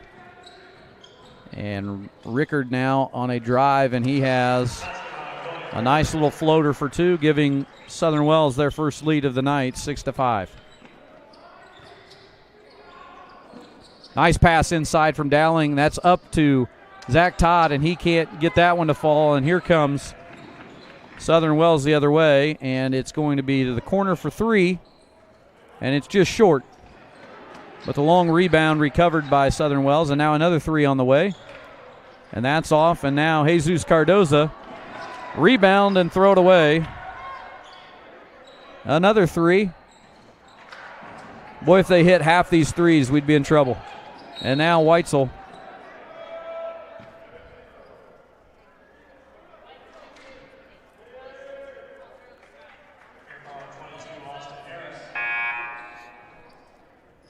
They are aggressive on the rebounds, giving him multiple opportunities at 3. And here we've got a sub for Wes-Del. Mason Cox will come in, giving a little bit more size to the lineup as Jesus Cardoza goes to the bench. And I think that's a rebounding issue there, Coach. Yeah, absolutely. Just trying to get another guy in there in the middle. Southern Wells went back to their 1-2-2 look, changing it up. They're not leaving Dowling for a second. No. They saw that game. They know what he did at Cambridge City, and they're going to stay on him. They're trying to trap the corners now. As you can see, both teams doing some similar trapping. A nice cross-court pass. Zach Todd for 3. It's good. Zach Todd from the corner gives them an 8-6 lead, and here comes Southern Wells. A little mishandle now. Quick pass inside, and it's knocked away by Zach Todd. We needed that 3, Coach. We did. Both great. Our guards have done a great job offensively handling the pressure. We've just been reluctant to knock anything down till that. Now we'll see if we can get a stop there. And there is a steal from Zach Todd. He's got a guy behind him, but he's got his head. Nice spin move inside, up, and it's in. Another nice move by Zach Todd, and it's 10-6. So quick 5 points there by Zach. Coach is going up here. We're pushing it. Yep, then threw it away. There's another one. Creating the momentum. So here we go with 2:30. I just let your daughter go ahead and announce. She does a better job than you. Here's Dowling from deep. It's good. 13-6 now. Downtown Dowling with his first 3 of the game. This is that energy we talked about pregame. When shots yeah, your daughter brought the energy. Give her the headset. She's learning. Nobody wants to hear you talk. That one kicked away, and a nice little recovery to put that up and in. And that was by Rickard. And here comes Harlan the other way. He's dealing to Weitzel. Weitzel puts it on the floor, takes it to the basket, and he gets fouled hard.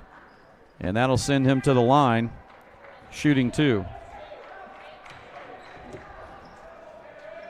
If there's one thing I know is your daughter already knows more than you, so don't tell me she's learning. She wants the money.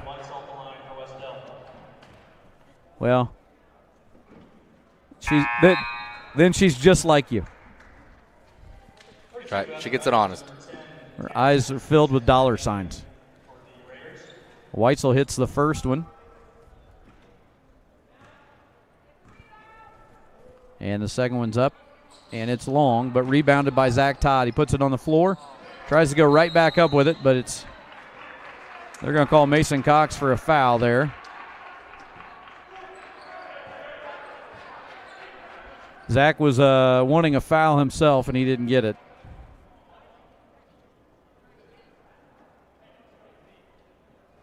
Give us an opportunity here to set our defense. See if we come out here and trap again. There we come. There we come. Yep.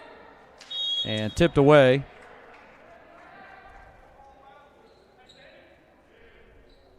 Yeah, as you can hear with the social distancing, there are no secrets this year from the coaches in any gym across the state of Indiana. You can hear everything they're saying, along with everything we're saying. 3 on the way.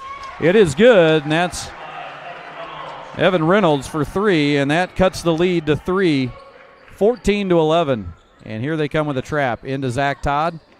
Zach gets it up, and he's good. Been a nice first quarter for Zach Todd. He just presents so much issues for the defense there in the middle of their zones. If we can continue to get him the ball, let him make plays, find shooters. And there's Mason Cox. That's why he's in there. That rebound. And we've got a foul on the drive there by Harlan. And it's going to be out of bounds on the side.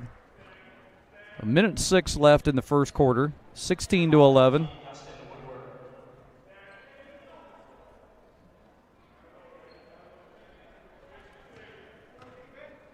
Coach just called something out. I couldn't quite make it out. And there it is, a 15-footer on the way, and that's rebound by Mason Cox. Good hustle, and it saved it. And now it's Dowling back inside. Nice.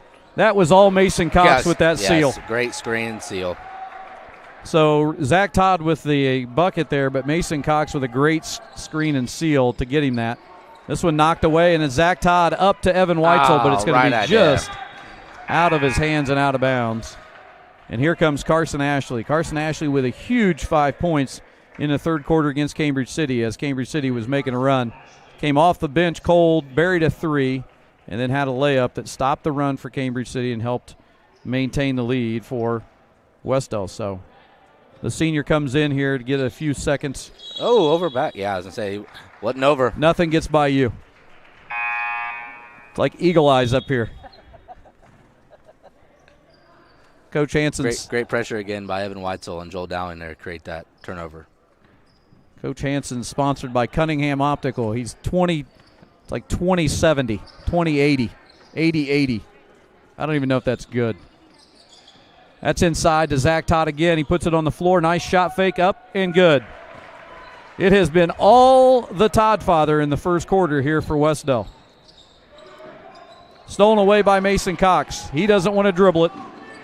He gets it to Weitzel, and Weitzel just misses. And that's how it'll end, folks. 20-11, Wes-Del leads. We'll be back here shortly on the Wes-Del Sports Network.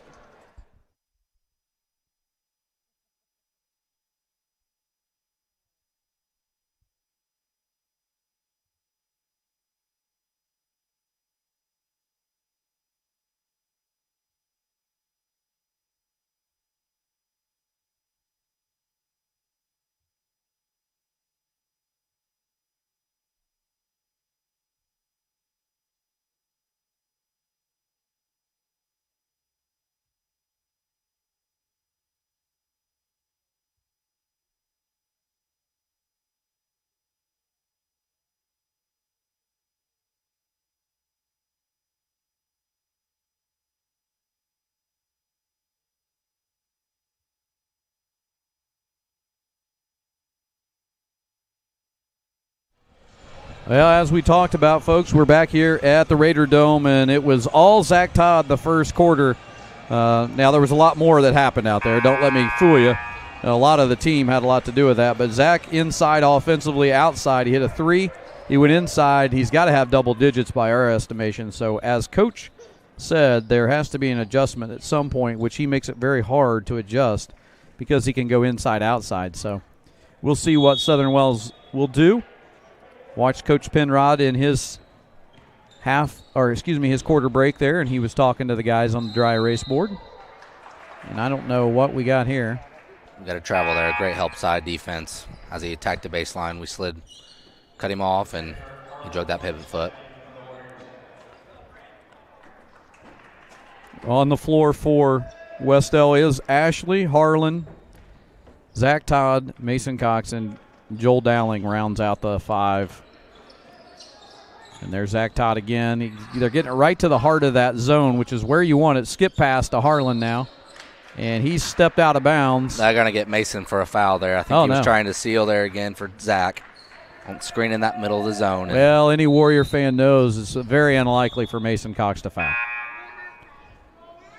And I mean that in all good respect to him. He's good at sealing and doing those things, but every once in a while he gets a little extracurricular activity. That's one area as a coach you probably take. He's going to benefit us. I'd take it every day. We're going to seal, and we're going to get those layups. I take Mason working hard every day, and now he's going to go to the bench for Carlos Artiega. So you replace one hard-working guy for another. And there's Zach Todd with another rebound. Why wouldn't he get another rebound? And that one's knocked away as he's bringing it up. Unofficially, I have him for 5 rebounds and double digits in offense scoring. Here's Dowling. He hit a big 3 in that first quarter. Now it's inside. Now it's back to Zach Todd for 3. And it's off and it's long. Carson Ashley with a big save. And we'll reset. Joel thought about it. And this time Zach's going to put it on the floor. And they double down on him. And actually nice little dig there from the guard from the top. You always got to watch that when you're a big guy going inside. Yeah, his patent and spin move back. He was going to go to his spin back and then up and under. And guard was right there. And it's into Dowling. Now back to Harlan. Harlan, 3 on the way. Good. Another 3-pointer, and that's Hollywood Harlan for 3, and it's 23-11. Trapping here on defense. And there's a steal. Artiega now trying to get rid of it. That's off and rebound by Zach Todd. That'd be number 6 in the first half. A skip pass, and Coach McLaughlin crosses the arms, and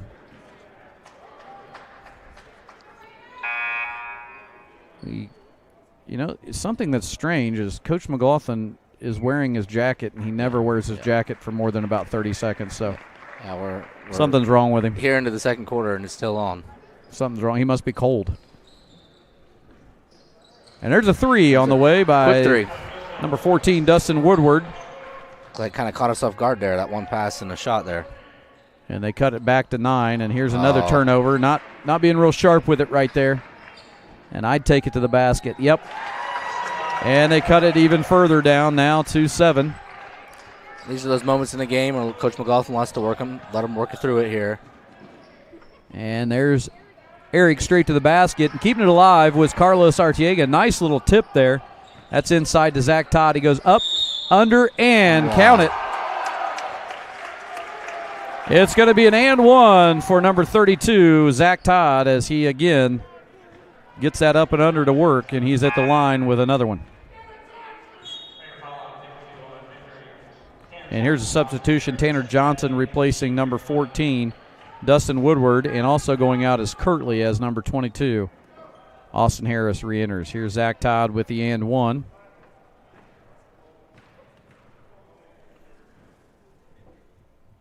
And it's good. 26-16 now, 10-point lead back for the Warriors. That one's loose. Good hustle on the floor. That's Evan Weitzel with a great hustle. And here comes Zach Todd again, and they're going to get him for a carry.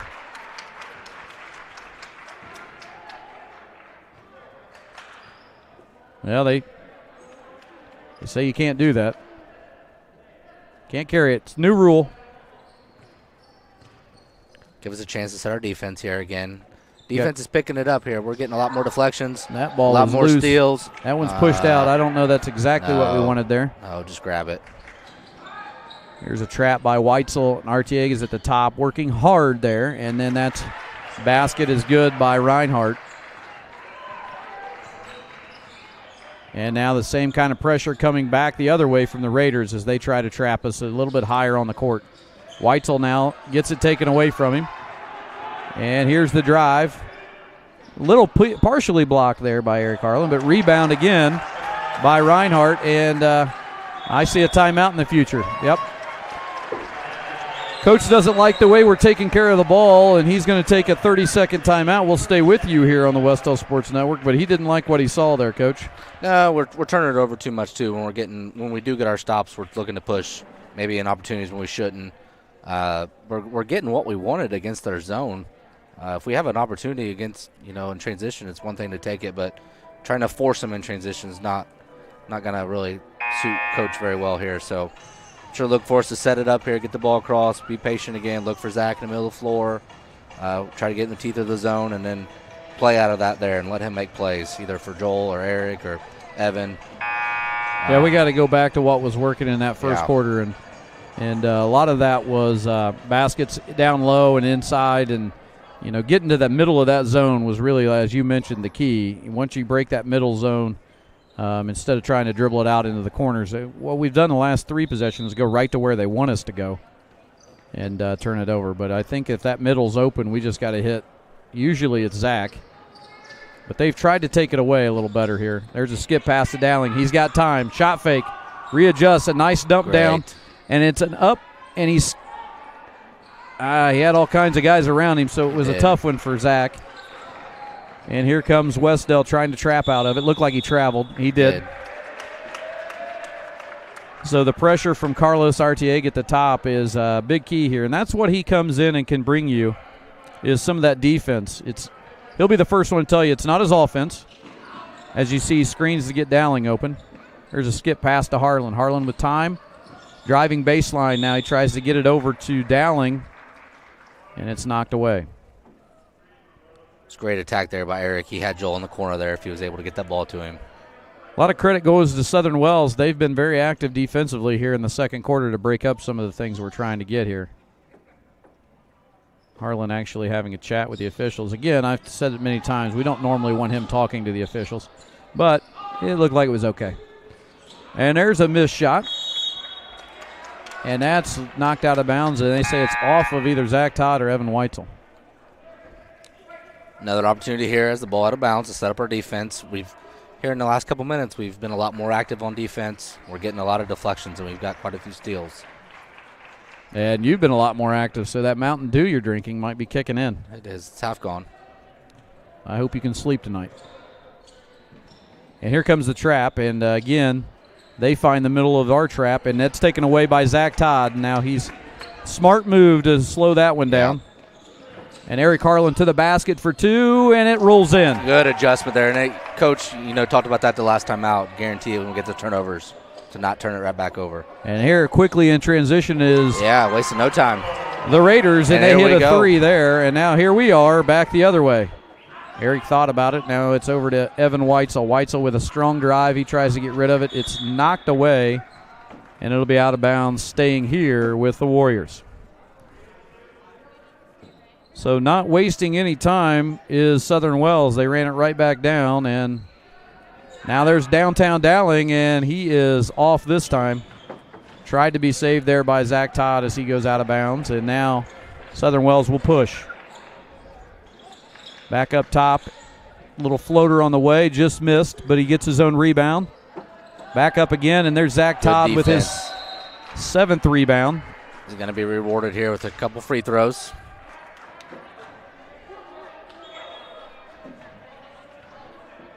So it is bonus time.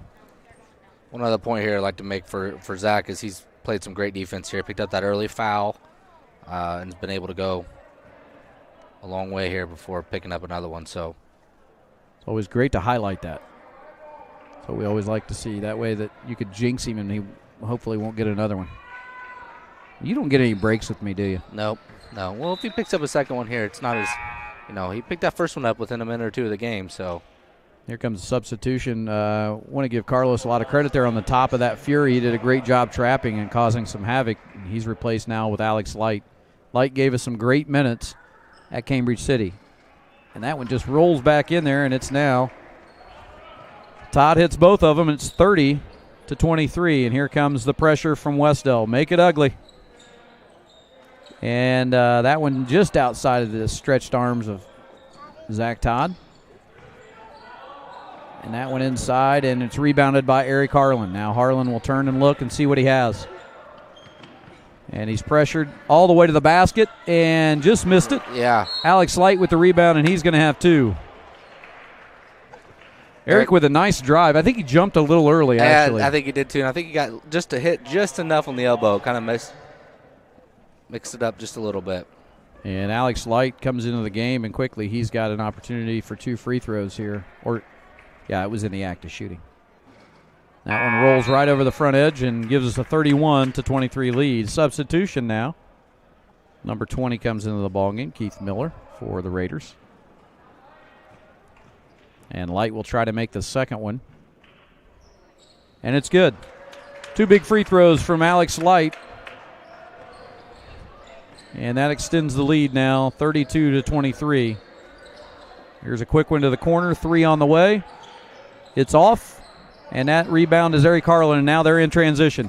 Harlan needs to be stopped, and he's not going to be. He'll go to the line to shoot 2. I like that. Let's just get it and go right now. Seems to be working. Yeah, when he's in transition there, he's going to be very hard to stop and not get to the rim.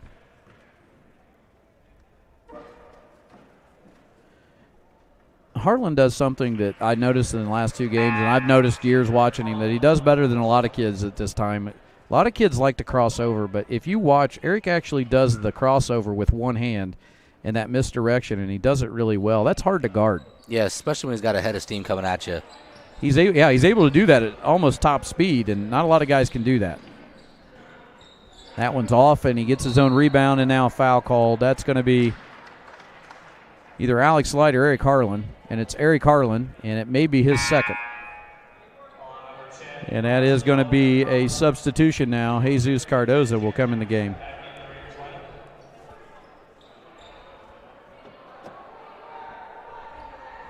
Well, I don't know if my son's watching, but he just sent me a text, and really important one.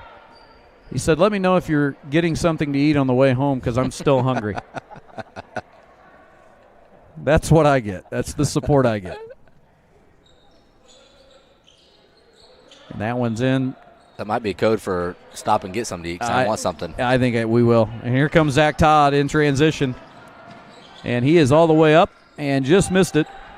And not a bad shot. I mean, a little bit of a force, but I'll take it when you're having the first half he's having. There's a drive and just off, and the rebound is Jesus. Up to Weitzel. Weitzel takes it up strong. No call. No call there. That's and they've called some like that before, but like consistency. Who needs it? 3 on the way, and a little up and down. Zach Todd now. Either that's 8 or 9 rebounds. I'm not quite sure. There had to be something there. What it is 2 more for Zach Todd. 35-23 now.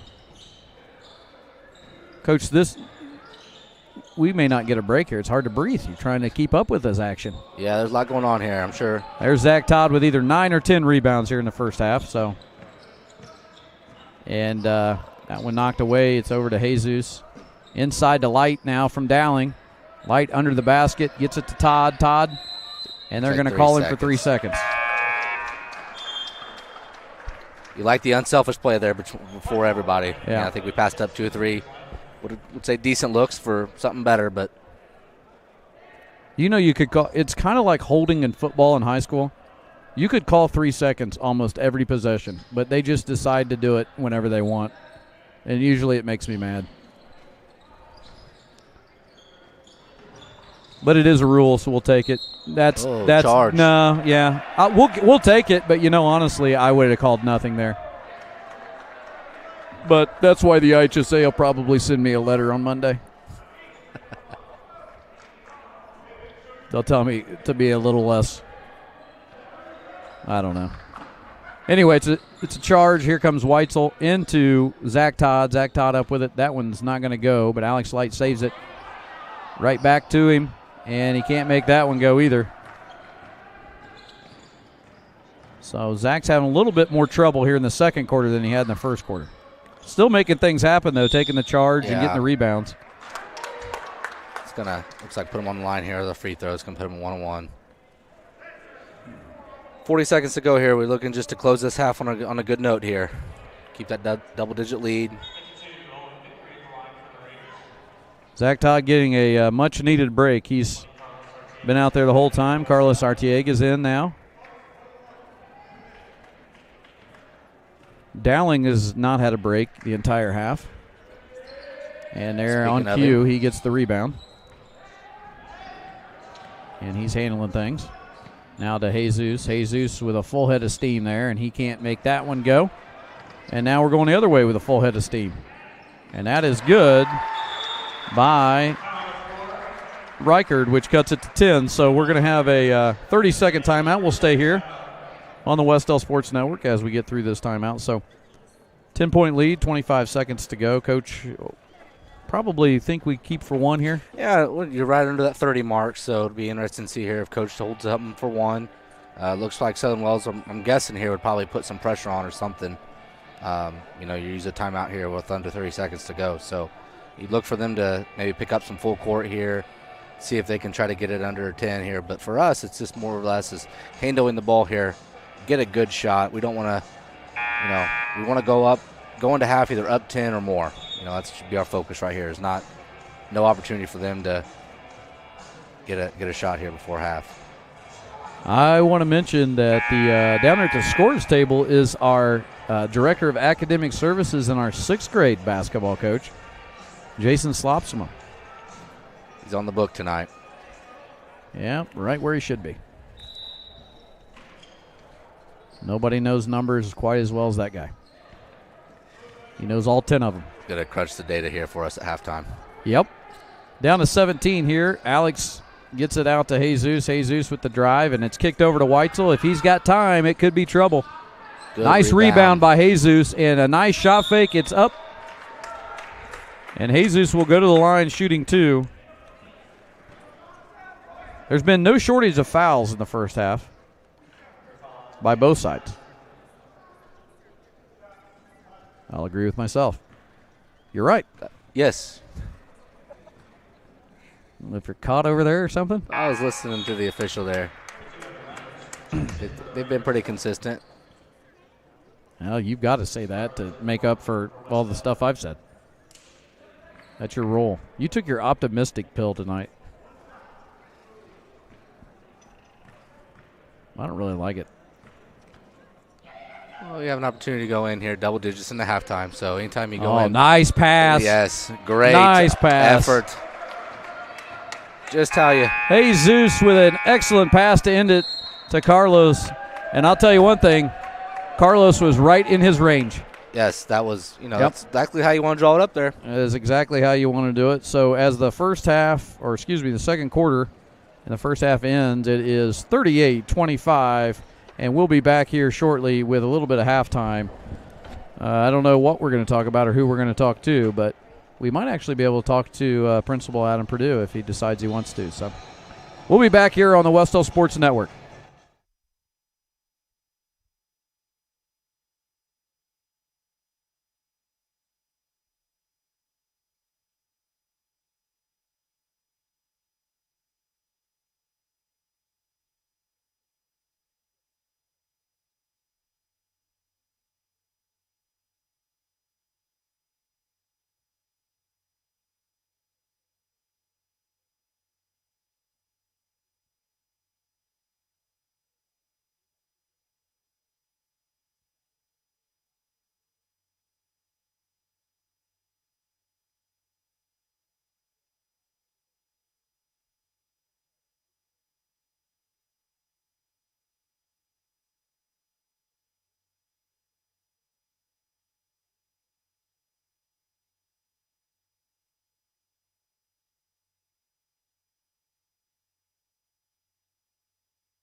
And welcome all Warrior fans here. It is halftime at the Raider Dome here at Southern Wells. Wes-Del leading 38-25. We are joined here by the cameraman tonight, but more importantly, the principal at the middle high school, Adam Perdue. Adam, how are you feeling? How you doing? How's everybody? Good Thanksgiving? Good Thanksgiving. We had a great one. Thanks for asking. How about you? Oh, we made our first turkey. We talked about it in the JV, and it's sad at 40 years old I made my first one. But it was great. It was great. And then I didn't do any of the sides. My wife did all those, but everything was fun. Just the four of us. Kind of was nice at home to be able to do that. So yeah, it looked differently this year, but we had some good time with some family. And speaking of it looking differently, I know we've done some different things at school. I want to commend you and elementary principal Todd Reagan and all your staff and your teachers and everybody really at Wes-Del for being able to maintain during a tough situation with the pandemic. Kids are following, doing the right things, and the staff we've had a little bit of problems here and there, but been able to weather the storm. But we went to a proactive shutdown, not really full shutdown, but into our e-learning program, and that was Monday and Tuesday before, and then this following week, just in case there's any cases right, that they don't bring those back in and we don't have any more spread. And then if we do have any cases, we always wish anybody who has that a quick recovery. But hopefully, knock on wood, we're pretty good. But the thought process there was basically if those symptoms would occur, we wouldn't be in school to spread that, right? Right, and so that's what we did. That's what we did. That's the approach that we've taken all semester so far. We've been very proactive in what we've been doing. Our students have done a marvelous job in the building, following all protocols and things. And our staff, I couldn't ask for a better group of teachers and staff who's kind of followed those guidelines as far as social distancing in the classroom, masking up, and so even from our food service as well in the cafeteria. Transportation. It's just everyone's stepped up and really done a nice job this semester, and that's why we've had the semester we've had so far. Yeah. And the approach that you and our school board's taken, the proactive approach. So we're going to continue that this next week with e-learning. Monday and Tuesday, Mr. Yeah, I was going to ask you about really the schedule. Well. You're doing things differently, and everybody has a different taste of this from last March when we had no preparation. And it was just overnight, literally overnight for all of us to shut down. And you've really worked hard with your staff, as has Mr. Reagan at the elementary, to change things up. But the look is different and the schedule's different. So talk us through that a little bit. Yeah, last spring was last spring, and, we all kind of handled it how we could in the moment. But we got around the table and we kind of collaborated a little bit and said, okay, what worked, what didn't work, what would be best for our families and students. And we knew – in our conversations, we said structure is important, and I know our Warriors probably won't say that too much, having to get up a little early in the morning, but we took a different approach going these last 2 days, and honestly, our Warriors stepped up and showed up. They were live on Zooms with their teachers. We had a great attendance, heard great results from our teachers. Our teachers enjoyed it. And it was able to keep us connected while we're being away from each other. And I think that's important. And I think that although it's not always easy for the parents to have to go into the e-learning, especially with the young ones, but we appreciate their flexibility in doing so that we can get back in. And I'll be honest, I'll say it on the air. A lot of people have asked me, well, will we be back on December 7th? And we're going to be back on December 7th. Unless someone forces us to shut down. Absolutely. You and I and Mr. Reagan and the board all plan to be back in the building on Monday, December 7th to finish out the semester. And then we'll see what happens in the second semester and what we're brought there. But I like the way you're doing things. I think the parents will probably like it. I think the staff likes the fact that they have more connection with the kids and they're doing those things. So anything else about that e-learning that you want to talk about? Well, just next week, to all of our Warriors out there listening tonight and our parents, Mondays, don't forget Monday's a Maroon Day, and they'll do live lessons with their teachers during periods 1, 3, 5, and 7. And that's at 8:30, 9:30, 10:30, and 11:30. And so during the other periods, they'll just log on and take an attendance quiz. Make sure they're taking those attendance quizzes and checking with their teachers. But judging based off this past 2 days before break, our Warriors, everyone knew what was expected, and teachers did a nice job as far as communicating with their students. and their families, and all of them kind of knew the expectations. Yeah. So that what marked for a great attendance. Well, that's great, and it's great that we're keeping the education moving, and that's the biggest thing is it's not just something to fill time and to be home. Right. These teachers are keeping the curriculum moving and keeping things going with the kids. Right. We didn't want to just review. We wanted to move on in our curriculum, and this is a way we can do that. The schedule allows for it. And so in future, if we have to do breaks like this, we have a plan in place. I'm hearing great results and positive remarks from our families that's participated the past 2 days. We learned a lot this past spring. I think a lot of schools did. And the biggest thing is that we need students showing up, logging in to Schoology, completing their assignments, and that's important, making sure that they're getting their grades. Well, we appreciate everything you're doing. We appreciate you being here tonight and running the camera, being here the other night, running the camera in a very interesting position at Cambridge City. But I apologize if I miss out on any moments. Oh, no, everybody actually likes the camera angle tonight, so it seems to be working out pretty good. So thanks for stopping in, and we'll get Coach Hansen back in here, and thank you, and we'll talk to him a little bit about the stats here. All right, I know you've got some stats over there, Coach Hansen. So go ahead and run through those. Well, we talked about it earlier. Zach Todd had a great first half. We got him at 18 points, nearing a double-double you had mentioned there with the rebounds. Eric Harlan also has chipped in with 8 points. Those two tonight have led us there in the first half. Joel Downs got 3, Evan Weitzel's got 3, Carlos is 2, Jesus with 2, and Alex Light with 2. We also rounded out there. Coach McLaughlin's got to be happy at halftime. Quarter 1, we scored 20, and then quarter 2, 18. So good right balance, on pace. Right on pace there between both quarters. So foul trouble don't seem to be too much, too. Eric got 2, Mason's got 2, but other than that, we seem to be, in good shape. So Southern Wells is they're a little bit more balanced. Reinhardt's got 8, Rickard's got 8, and Reynolds got 6 to lead them. But their fouls seem to be mounting up a little bit more with Harris has 4, and then they've got 3 guys with 2. So we'll see how that plays out here as we start now the second half. And that is something to look at. Number 22, Austin Harris, having those 4 fouls early. That's going to probably put him on the bench for a while, I would think. And actually, he's out there. Yeah, he looks like he's starting here. So coach is probably, got a lot of confidence in the young man, and make sure that as a junior he should probably be able to do that. So here we go. We're starting the third quarter of play, and the Wes-Del Warriors come out with that trapping defense. And that's into Harris, and he's up. Just missed it. Gets his own rebound, and it's a 3 on the way. And it's good. A 3 by number 12, Branson Reinhardt. And that brings it back to a 10-point ball game. Looks like Southern Wells here is beginning their first defensive possession, extending it here. Half court, little trap. And they are extending that. Should have some openings, and there's one on the baseline, and it's Joel Dowling, who misses that one, gets his own rebound. Then it's over to Zach Todd, who's up and good, and that's point number 20 for Zach Todd here. So starting off just like he left it in the first half. Great trap by Joel. And that one knocked away there by Jesus. And now it's out of bounds with a 12-point lead, 40-28. And Southern Wells having a little bit of trouble here getting it in. There's a 3 again from Reinhardt, and he just misses. Rebounds long to Harris. And it's back out top to Woodward.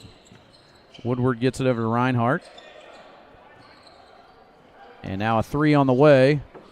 And it's long, and that's out of bounds as Joel Dowling will let it go. Looks like Southern Wells here is putting a little full court pressure on. It's going to drop back here, and they're 1-2-2. Looking to trap both corners. Just about taking care of the basketball at this point. That's inside. Another steal by Jesus as they try to get it to Zach Todd. Looks like they're going to Todd as the hot hand here early. And not a bad decision. There's a drive, and they're going to call a foul, and that's going to be on Joel Dowling, I believe, and he doesn't like it, but there wasn't a lot there, but there was enough. And that's going to put Will Reichard, that's his first, yeah. And this is going to put the junior at the line, and he misses the first one. Want to give a big shout out. I looked in the chat. Big shout out to the nicest lady and one of the biggest Warrior fans there ever is. Mary Helen Binks watching from home. So a big shout out to her. We love you and we miss you at the games. But we're glad you can watch them from home. And now, nice. Get that into that center. Now swing it. And back over to Harlan. Harlan for three. It's good. Eric Harlan for three extends the lead to 44-28. And that one's off, and Joel's going to get away with that. Yep. Nice bounce pass to Harlan, and there it is. Dowling to Harlan for two more. I'd keep the pressure on here. Yes. Coach is saying up. And that one's out of bounds, and that's a turnover.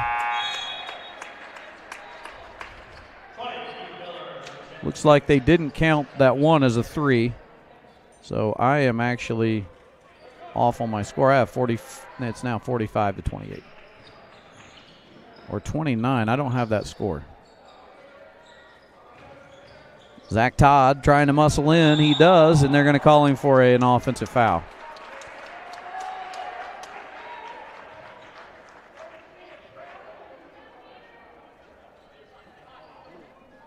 So the question is right now, I think in the score, and they're going to, I don't know. They've got 45-29. Maybe they're right. Maybe I'm wrong. I'm going to say they're the official, so we'll keep it that way. Zach Todd with another rebound. And here comes Harlan, full head of steam. And they've called a foul.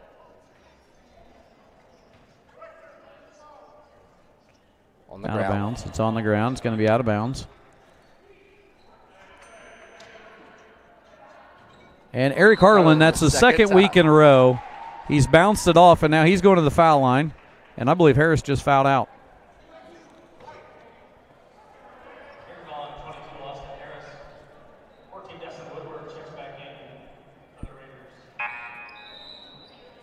So I do believe he fouled out. Maybe I'm. Yeah, I think they just reported it. And Coach Penrod says I already had a sub for him. So Harlan should be at the line for two. It was a shooting foul. Mr. Purdue, snap your fingers in his face down there and see if he's awake. I'm here. Give him another sip of Mountain Dew.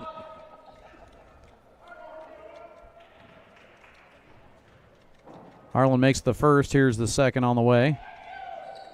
And it is off. And now Southern Wells in transition. That's Reinhardt outside, and they're throwing up another one.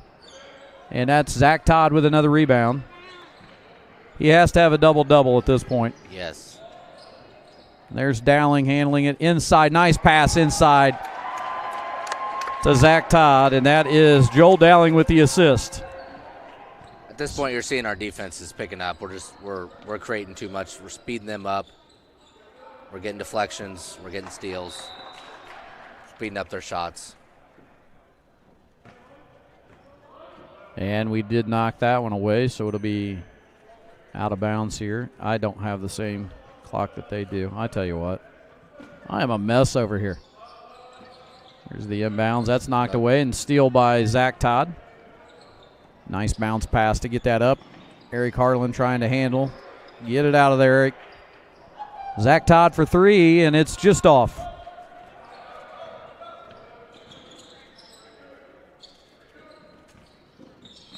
They're going to get him on that. Yeah. That's the foul that no one ever believes they commit, but every time they do it, the official calls it.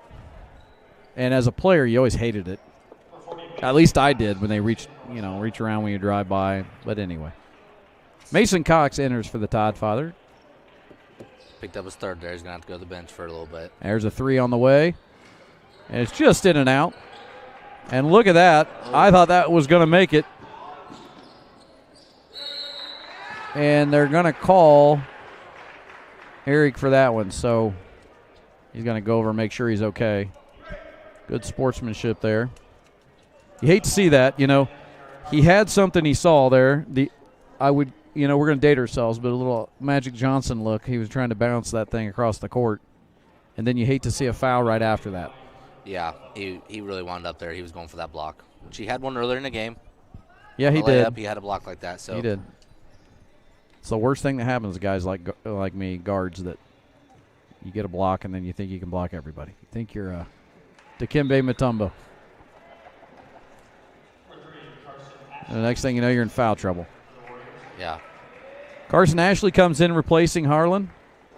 Get some good minutes out of Carson again.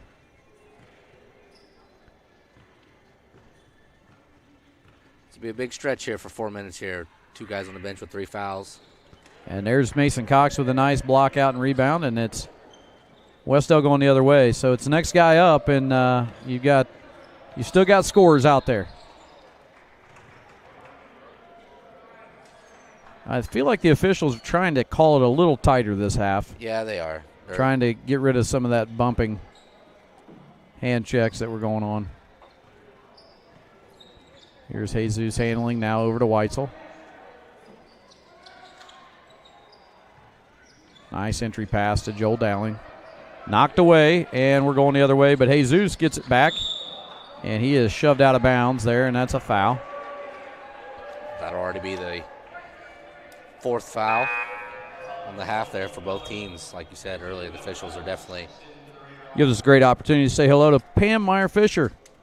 She's out there watching. She was in the chat room. She said, "Go Warriors." And it's great to see her. Hope she had a great Thanksgiving, as do all the Warrior fans. Hope you had a great Thanksgiving. If she could be here, she would. And now we got another foul. So if it seems like nothing's happening at home, believe me, it's because they're calling everything, anything, and everything at this point. There's Carson Ashley. Nice dump inside, and it gets just knocked away by Southern Wells.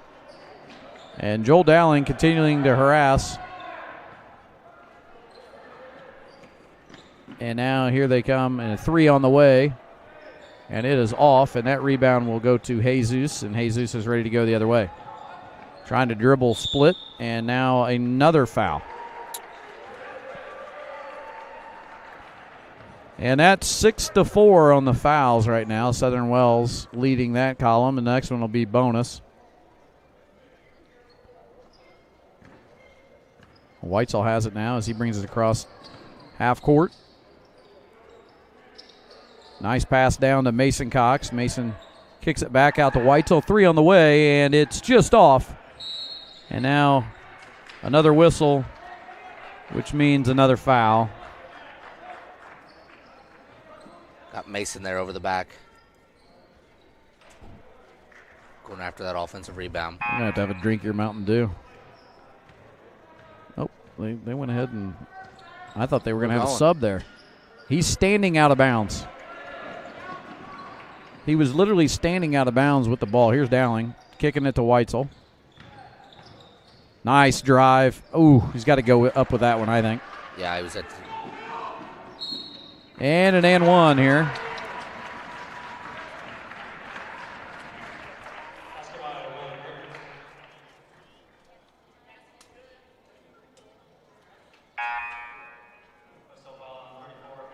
Coach McLaughlin rubbing his head down there. This is not offensively what we'd like here these last few possessions since Harlan and Zach have gone to the bench there with 3 fouls. We've really struggled to. It has been more of a playground style than anything. And here's an and one on the way. And it's good. They cut that into that lead, 48-32. Let's just settle some things down here, boys, and get ourselves back to our composure. Keep doing what we have been. Nice, right there. It is, right there. Oh. Well, he saw the travel. I didn't. Great look, too. Got right where we wanted, right in the middle of their defense. And here we go. We need to make something happen on defense. There it is. Kick that up to Evan. Evan Rye, nice pass by Joel Dowling. Right where he needed it. Didn't even have to put it on the floor. Here comes the trap again. And trying to speed him up a little bit. And that gives Reinhardt plenty of room to drive. That one's up in the air, and Bounces off, and Jesus has it. Long pass to Weitzel. Weitzel, nice pass inside to Mason Cox. Way to run the floor, Mason. You love to see a big fella run the floor like that. Mason did it, and he's rewarded with the basket. And there is a interesting one, but it scores. That was number 30, Will Reichard, and it's 52-34, and I didn't see if it was a full or a 30. It's a full timeout, so we'll take a quick audio break here on the Wes-Del Sports Network.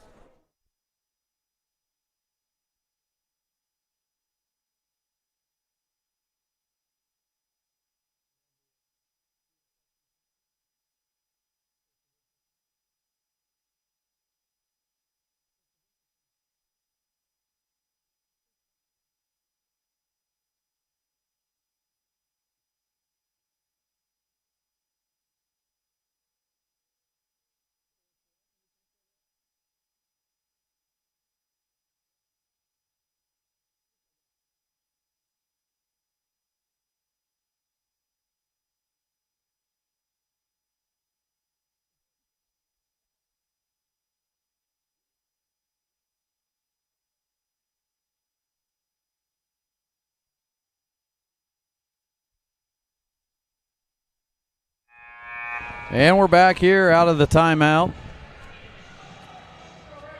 They got 2:04 on the board. Let me fix that on our clock. And it will be Wes-Del ball. 52-34 here with 2:04 to go in the third. And it's Light, Weitzel, Dowling, Carson Ashley, and Mason Cox in the game. Nice dump inside there, and can't handle it, but Light comes out of there with it. And now it is knocked out of bounds, and it will still be Wes-Del ball under the basket.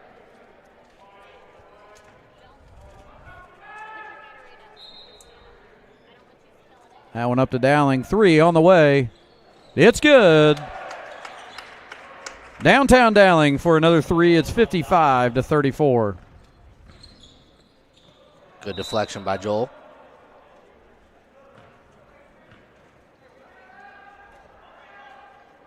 Defensively, we're sticking with it here, trying to speed them up, pressure.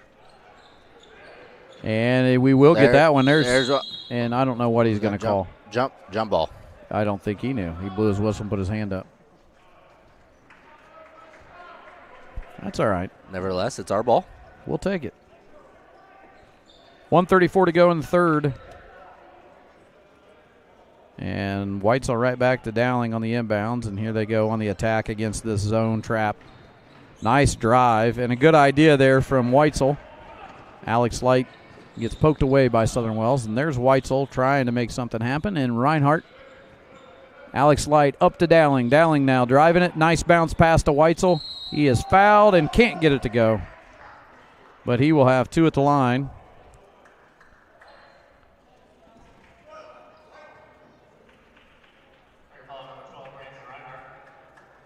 Number 14 in the lineup now is Dustin Woodward. He is replacing Branson Reinhardt, who goes to the bench, get a break.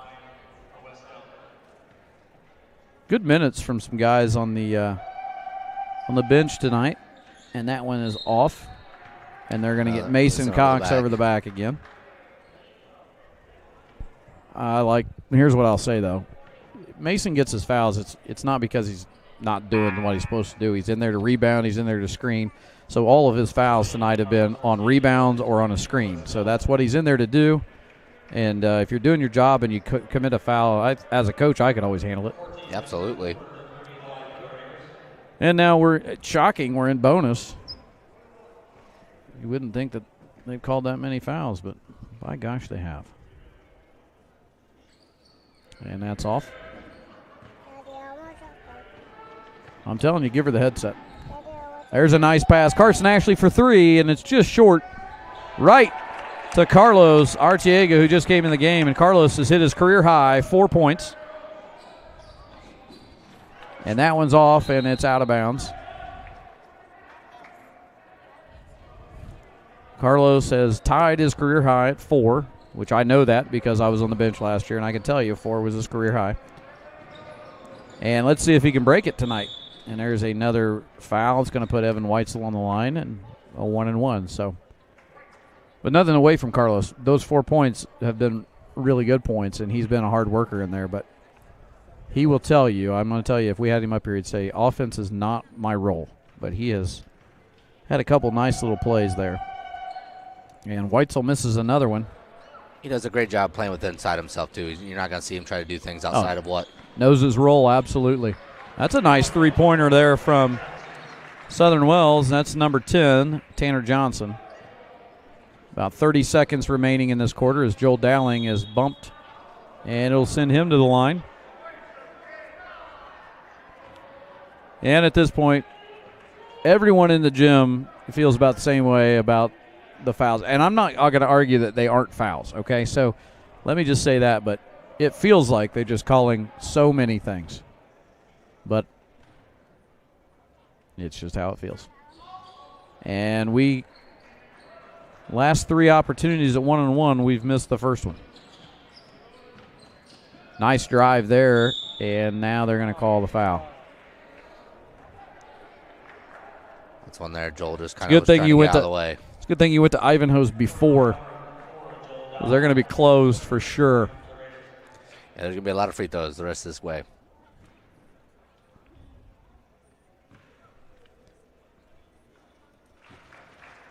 And that makes it 57-38.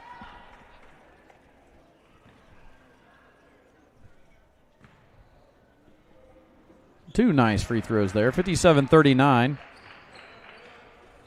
And we'll get the inbounds here with just about 20 seconds to go in the third quarter. And that's to the corner, back out of the corner. Now Dowling with a nice drive. I was going to say if they didn't call something there, and they've called the other things, that would be shocking. We need to make some free throws, boys.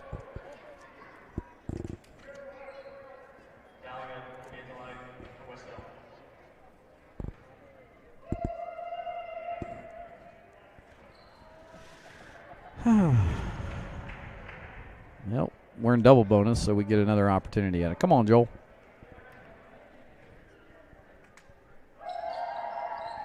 Okay. We're going to be practicing free throws this week, I think, is what Coach will probably say. Nice dump inside, back to Weitzel. Weitzel with a nice drive and a hard foul. 2 more free throws. Well, Evan and Joel have been at the line combined 4 times here, and we haven't made one yet. So this is going to be the time. Yep. There it is. There it is. Told you. 1 second on the clock. That one's good. So those 2 go down, and it's now. Oh! You got to count it. Hey, he's got to count that. You got to count it. Yeah, you have to. That was unreal. So that's how it'll end at the end of the third quarter, 59-42. We'll take a quick break and be back here on the Wes-Del Sports Network.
Well, we're back, and a nice camera work by Coach Purdue in catching that heave there at the end of the quarter.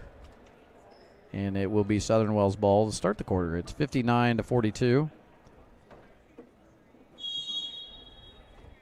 And if I wouldn't say we change a whole lot here. It looks like the same lineup in the game. Actually, no, Harlan and Zach Todd are back in the game. There's quick two there. So it's Harlan, Todd, Artiega, Ashley, and Dowling, and they're going to get him for travel. So they get Zach Todd for a travel as he tried to get it over to the other side to Joel Dowling. And now, I'm just about to say, we're on the road here. Oh, you're still here. First couple minutes is going to be important here. They got a little energy, that three-quarter court shot. See here. There's another. There's a three. They got a quick 6 points. And there's a stoppage in play. Yeah, I'm not for sure Coach McLaughlin's too mad about that timeout there. And I don't blame him. So Wes-Del takes a timeout, or did? No. Southern Wells took the timeout. So we'll stay here. We won't take a break yet. So they cut it to 12 there. That was quick. A lot happened there. Yeah, they got the energy now. So these next couple minutes is going to be crucial that we get back, and you got Eric here and Zach back in the game. They need to find that energy they had there in the third, and we gotta get Coach a different mask. Yeah, if he only had a Wes-Del mask, which we did, we gave him. He wears that Cardinals mask, which is bad enough. But then the other thing is, it's got the two straps that goes up over his head. I hope he watches this later. It's, it's not the best look. I've never known him to be a fashionable guy anyway, but he looks pretty good on game nights. I mean, he's still. And the jacket is off now. We're in the fourth, but it's off now after that series, and the way we're handling the ball right now, it's off. The tie may be next. Yeah, we got to handle their. They've got a lot of momentum. Wells has got a momentum there. And we threw it away again. They've picked up their steps here. And Coach is not happy. A little stomp of the foot there, and he, when you've got seniors, you've got to have them step up right here, and they've got to say, okay, we're going to take care of things. And it starts with the defense. It does. We can turn our defense to offense. And there's another three, and it's a 9-point ball game. And just like that, Southern Wells is right back into this, and they've got a lot of energy as they come out and they pressure. Pass inside to Zach Todd. They collapse down and shut him off. Now here's Harlan. Dumps it back to Zach Todd. Good defense. Nice drive. No call. Yeah, I was going to say, that's the way they called that third quarter there. That's got to be a foul. Yeah. And that's going to send Harlan to the line, shooting two. And free to throws. The disdain of Coach Penrod. He didn't think there should have been anything called there. Some nights it might not be, but the way tonight's been officiated, it's a foul. Harlan hits the first one, and now we have a substitution. Carson Ashley being replaced by number 22, Evan Weitzel. And there they bring in some more ball handling. Once again, great minutes from Carson tonight. Came in early in that third quarter and played. Two big free throws there. Finally gets us back on the free throw train, and now a substitution coming into the ball game. That's number 30. Will Reichard, who's going to replace number 24, Kirtley, or 10? I don't know who. Nope, 10's still out there. Johnson's still out there. So here comes the defense. Got to pick up the defense, guys. Can't give up the threes. That went over the top, and now Harlan has it. Harlan moving. He assesses the floor, sees what he has. He has Dowling in the corner. Dowling with a shot fake, puts it on the floor. And he is tripped, but no call. And now Southern Wells takes it the other way, and they score for two. 9-point ball game again. And Wes-Del trying to, and they got a kick ball. Wes-Del's trying to speed things up on their end also, but the last few times just have not been able to connect. Here comes Mason Cox, and that's, I think, another rebounding situation. They need some size inside. And Artiega goes to the bench. Mason will probably be working to get some guys open here with the screens. And a lot of pressure up top now. They're extending that pressure up, and there's a nice drive. And they're going to call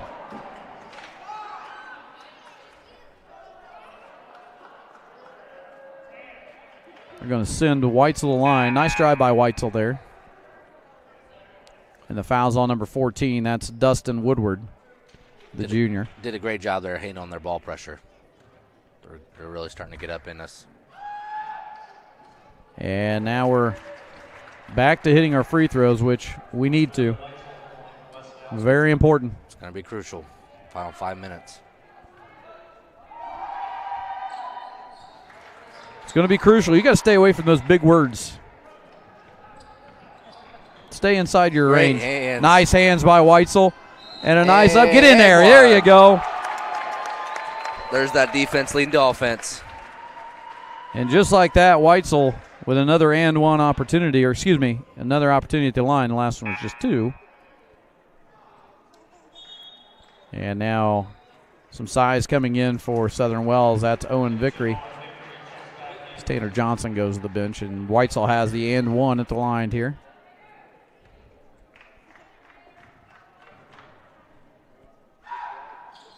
And he got it. 66-52, and let's just keep the pressure on here because we know how quick they can score. And there's one on the way. Short, got to get that rebound. And another one up, and it's good. That's why we can't give them multiple rebounds. We got to give them one and get out. And a timeout by Southern Wells. It's a full timeout. And with that, we'll take an audio break here on the Wes-Del Sports Network.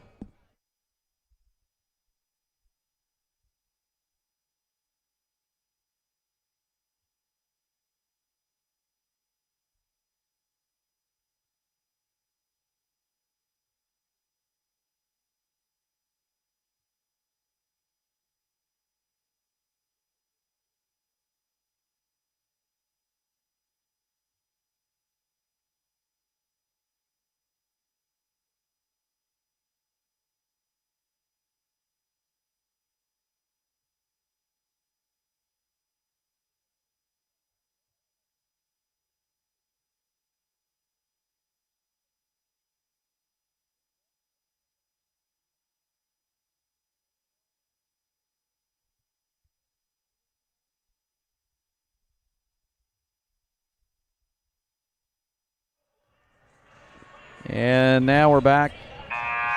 5:26 to go in the game. 66-55. So we talked about it. We want to keep the pressure on because they're hitting threes and giving themselves a lot of momentum here. So every possession is really important here. We got to take care of the ball, show some of our leadership out there.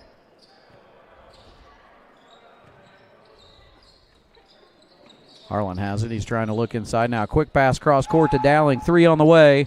It's just off, but there's Zach Todd with the rebound. He goes back up. It's off. Mason Cox now, and he's going to go to the line shooting 2. So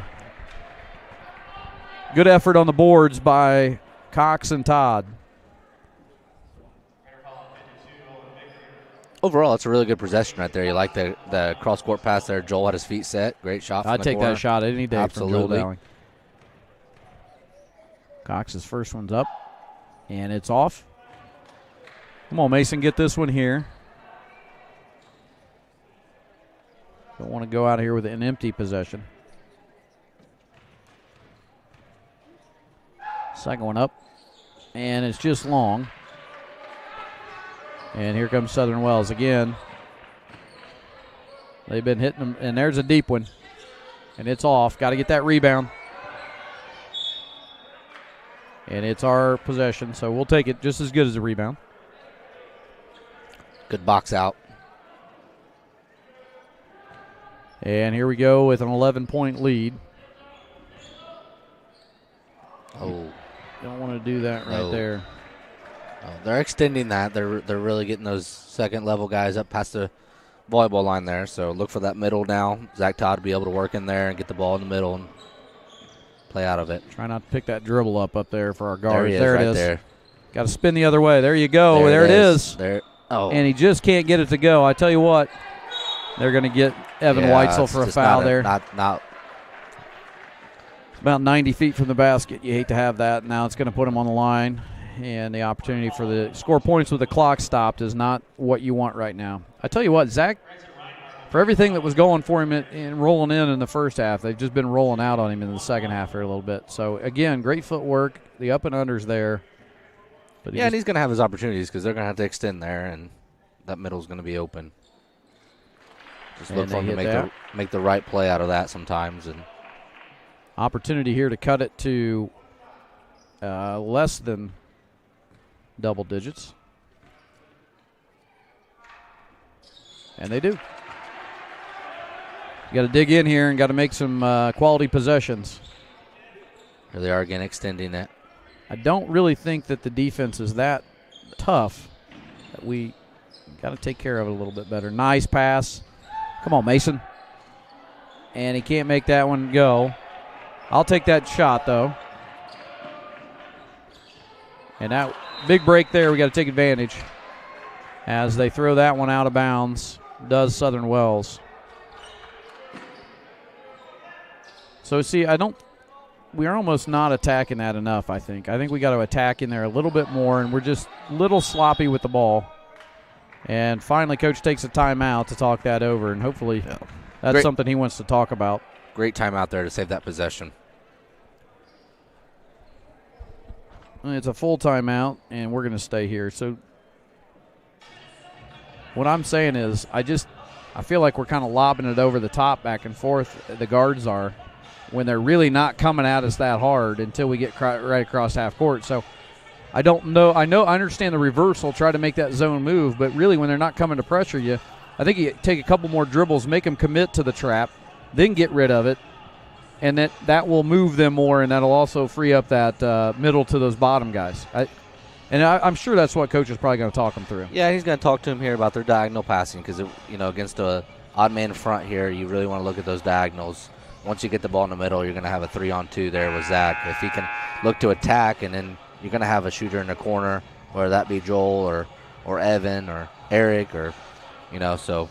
And then I think on the other end, you've got to say one shot. Absolutely. It's got to be done at that, and we've got to rebound better out of it. Yeah. Keep getting deflections. If the steal's there, take it. I mean, when the opportunity's there, but you just got to stay disciplined and stay into what you're trying to do as a team. And so we're out of bounds underneath. Harlan will take it out. And he'll get it in. A little scary inbounds there to Weitzel. Weitzel now driving. Nice drive. Get in there. Yes, great there it take. is. Good take by Evan Weitzel, and he gets it to 68-57. Now here it is. Got to be a one and done on the shots. And there we go. We can't quite grab that one. Tough break there because we had two guys looking to grab it. See if we go man out of bounds. A lot of times we will zone. We're going to man up here. Look for him to switch everything here. And that is in quick. And he puts it on the floor. That's an interesting little scoop shot. Oh, no. And there we go again.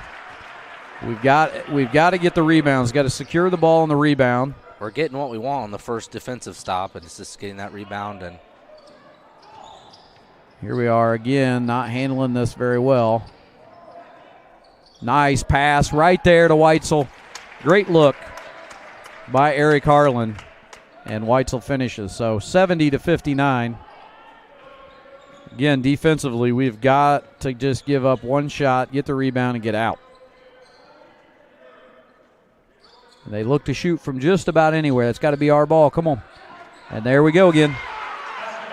Just not rebounding well out of that pressure. Weitzel. They're going to call Mason Cox for a foul there. They're going to call him for the screen. And that is... I didn't see that. I thought Mason was set. That's the fifth foul for Mason Cox. So that hurts us in the rebounding category, something we need right now. And I agree with you. I didn't see the foul, so I'm not going to blame Mason for that. So he was doing his job, but that makes us back to a guard-oriented lineup, and we're just going to have to really, really block out of this and not give up second opportunities. They're looking to hit these threes, and there we go for a shot fake. Now a corner is open, and that three is good.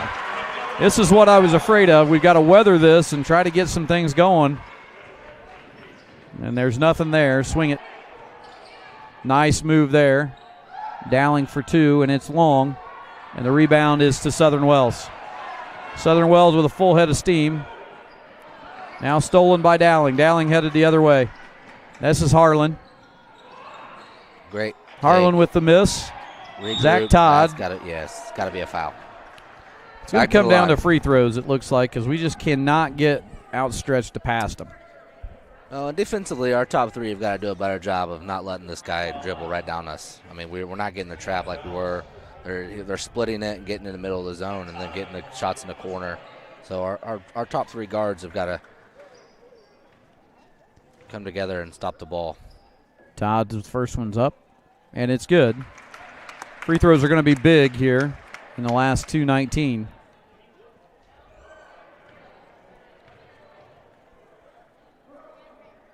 Second one's up, and it's also good. So 2 good free throws from Zach Todd. And here comes Southern Wells. Inevitably, they'll be looking to get a three-pointer up there, and now we've got at least a jump ball. And now you have a technical on number 14. I don't know if they've made a call yet, whether they're going to call a foul or a jump ball, but it should be a jump ball, but I wouldn't be surprised they don't pull a foul out of here. Yep, they called a foul on Jesus Cardoza, and then they've got a technical on number 14. That is Dustin Woodward. There's a personal foul on Wes-Del's number 34. Technical foul on Southern Wells. So it should be shooting down here for the personal first. Then it should be the technical and the ball out of bounds. So Southern Wells will shoot the free throws first. Dustin Woodward at the line. So Dustin Woodward will shoot the personal foul because he was fouled by Jesus Cardoza. Then he was just out of frustration, slammed the ball on the floor and received the technical. And he misses the first one. And then on the other end, we'll see who shoots for us. I think I'd go with Zach Todd. He just hit 2. And Johnson hits 1. Makes it a 72-65 ball game with 2:12 left to go. Looks like Todd is going to the free throw line. Nothing gets by you.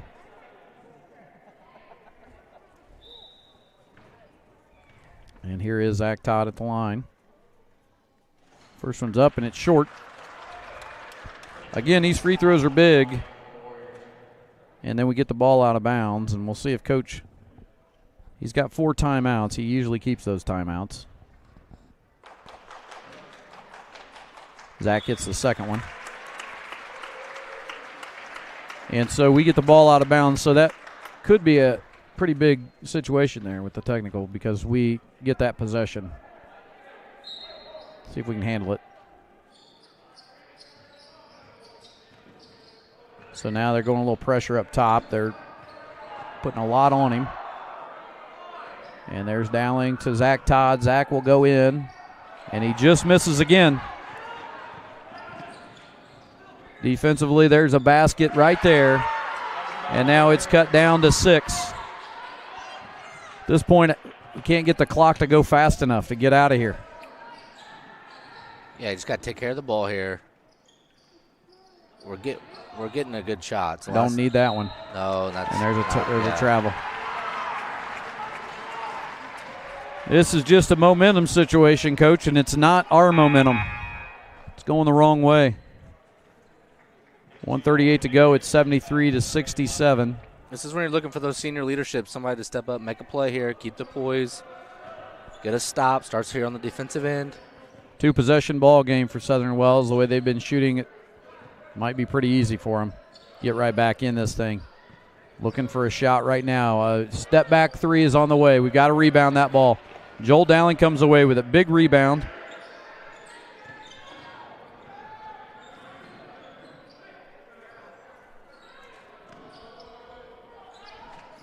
And now we're down to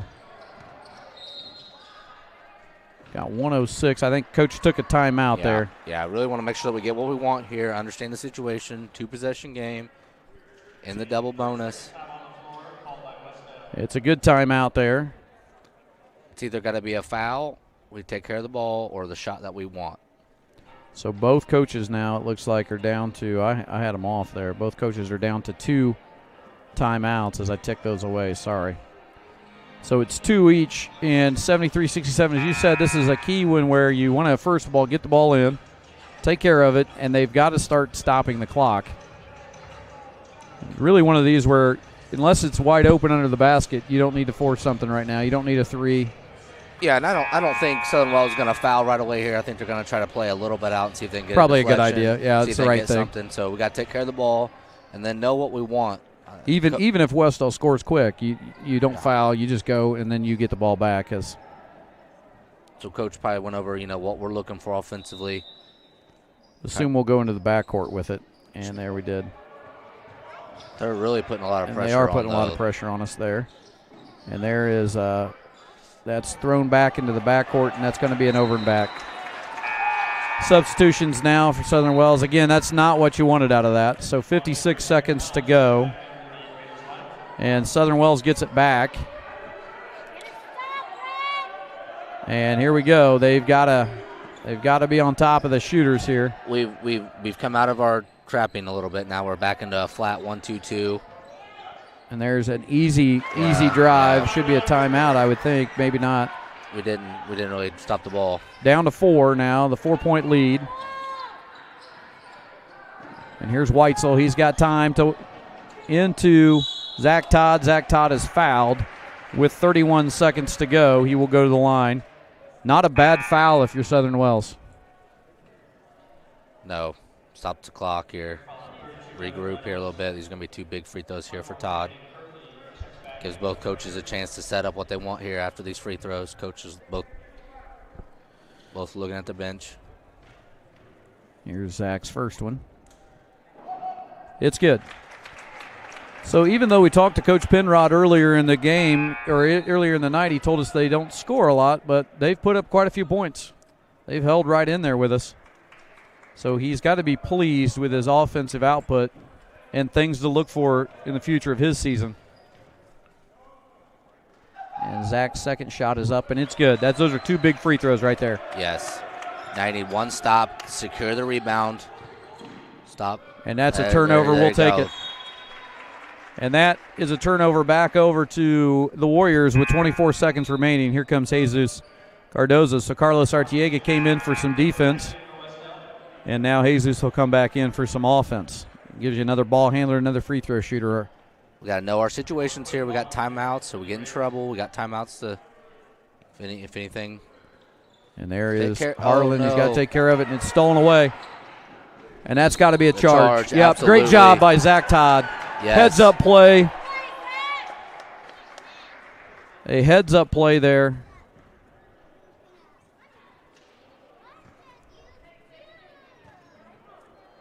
And just could have been a big moment there. And Zach Todd,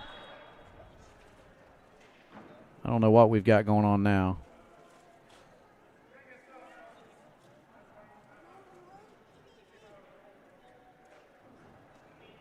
I hate to see that. I just think you let it go. It didn't have any impact in the game, but they're saying because Coach Penrod came out to check on his player, he has to sub him out. At that point, I just think you let it go.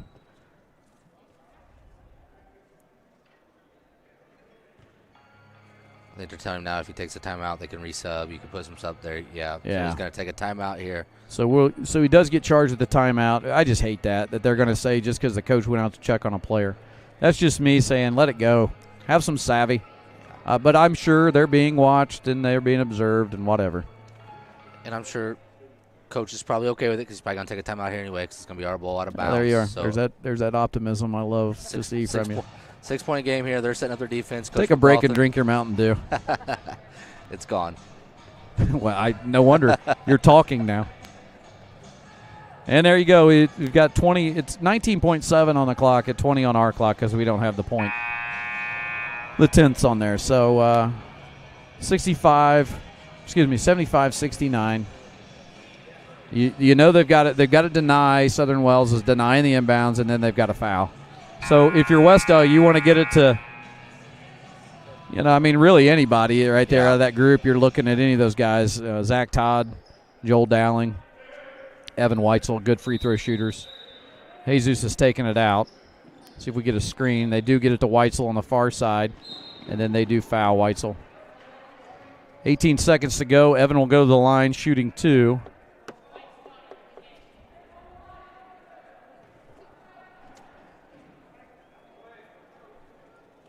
Can't take anything away from this Southern Wells Raiders team. They played a heck of a ball game tonight, and for Coach Penrod to say that they couldn't put up points, they stuck right in there with us. There it is. And they had opportunities there. You know, you got to, like you said, you got to tip your hat to them. They had down 20 there in the third quarter.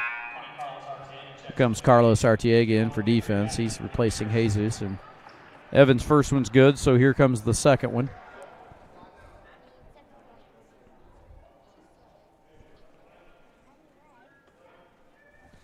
And Wes-Del's got everybody off the line and back. This is the right move here. Yeah. You don't want to foul. Weitzel, 2 big free throws there. And now you don't want to foul, especially on a three-pointer, which is, there's a drive by Reinhardt, and they're going to foul. They're going to get Eric Harlan on a foul. It's going to put Reinhardt at the line. Coach was trying to go to switching their man. We come out of our zone there and was going to man, not give up any shots. Just beat Eric off the dribble. That one's good. Folks, if we hold on here to win, we should have coach and probably a player after the game. So you want to stick with us and keep the TVs on and keep the YouTube up so you can get the interview with coach after the game and one of the players. That one's off but rebounded by Southern Wells, and quick shot up, and it's out of bounds. And now we're down to 8 seconds and 7-point lead here, 77-70. The boys do their job. This will be Coach McLaughlin's 100th win. They foul now. 6 seconds to go. It'll send Joel Dowling to the line. And as we said, giving credit to Southern Wells, let's not take any credit away from our guys. Absolutely. They held on, did what they needed to do. That's it. Again, you get a big lead, you let go of that lead. A lot of things could happen to where you don't withstand that, and that shows you the leadership here and that they could withstand that run. Made the plays that needed to be made. Got it within, got a big lead, lost a little bit of it, but still able to keep the composure, make the plays that you need to, and win the ball game on the road. That's what it's about. And the second one is up, and it's off, and Joel doesn't make either one of those.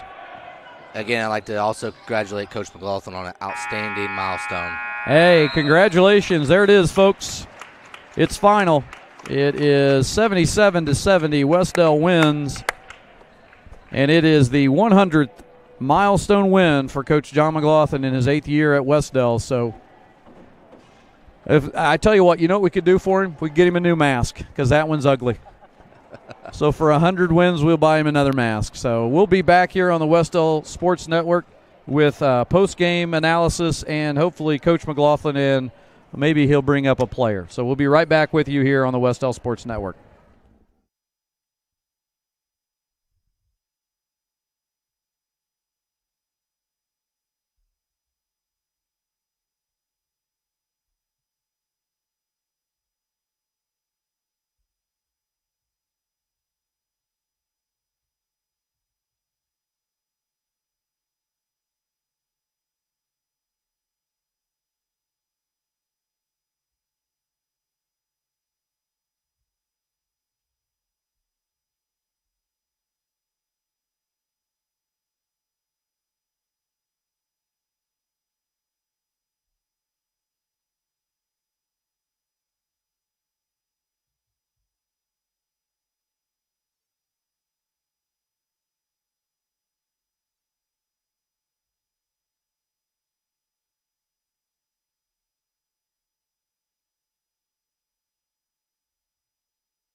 All right, folks, we won't keep you waiting too long. You get some filler time with Coach Hanson and I here as we wait on the stats. I can see Coach Jared Dowling walking right up here right now.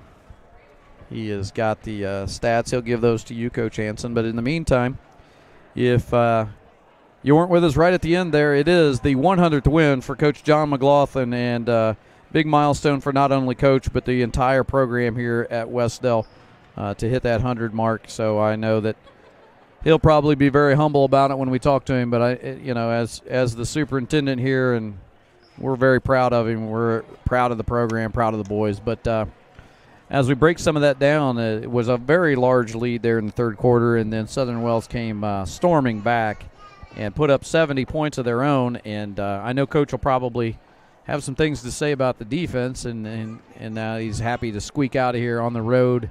It's a tough place to play here at the Raider Dome. So we get the win 77-70.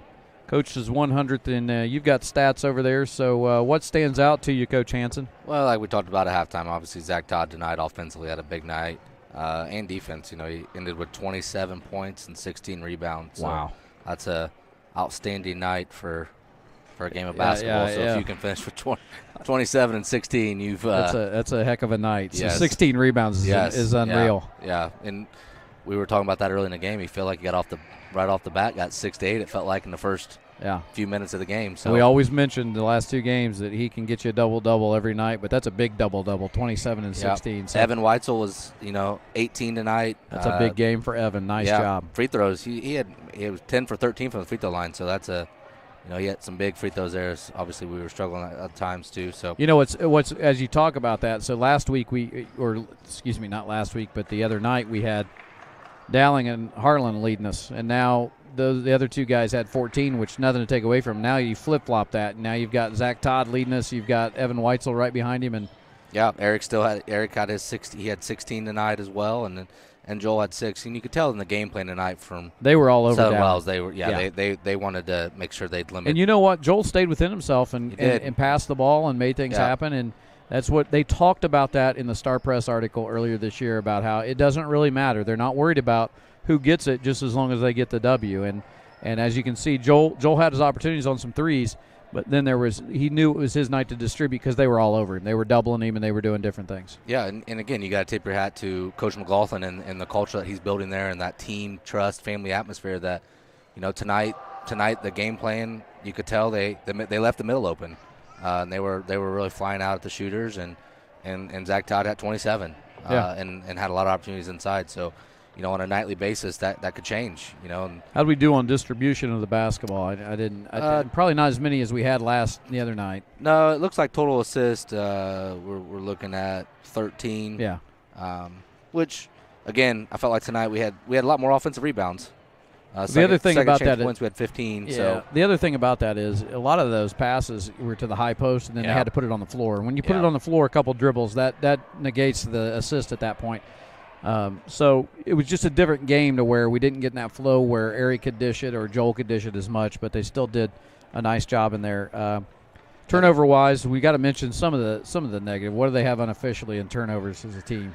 Looks like total turnovers we're at 21, so that's going to be a point that Coach is going to harp at that and free throws. I think free throws tonight we hit enough, but we left a lot out there. But there's going to be some points moving forward that you'd like to get some of those. So here's something I'll tell you about an offensive-minded team. You give up 21 turnovers, but you can still squeak out the victory 77-70. Absolutely. So that's huge and says a lot about how we can score offensively. So and we've talked about that the way we play, the times that you want to try to create havoc and different things. You're gonna push a tempo and you're gonna get some turnovers, but creating that free opportunity to want to play that way, and the guys aren't looking over because they make a mistake. And again, they're getting back on defense, and we're looking to do it again. I would say Coach would if you could just chop it in half, he'll take 10, 11 turnovers playing the way we play. Yeah.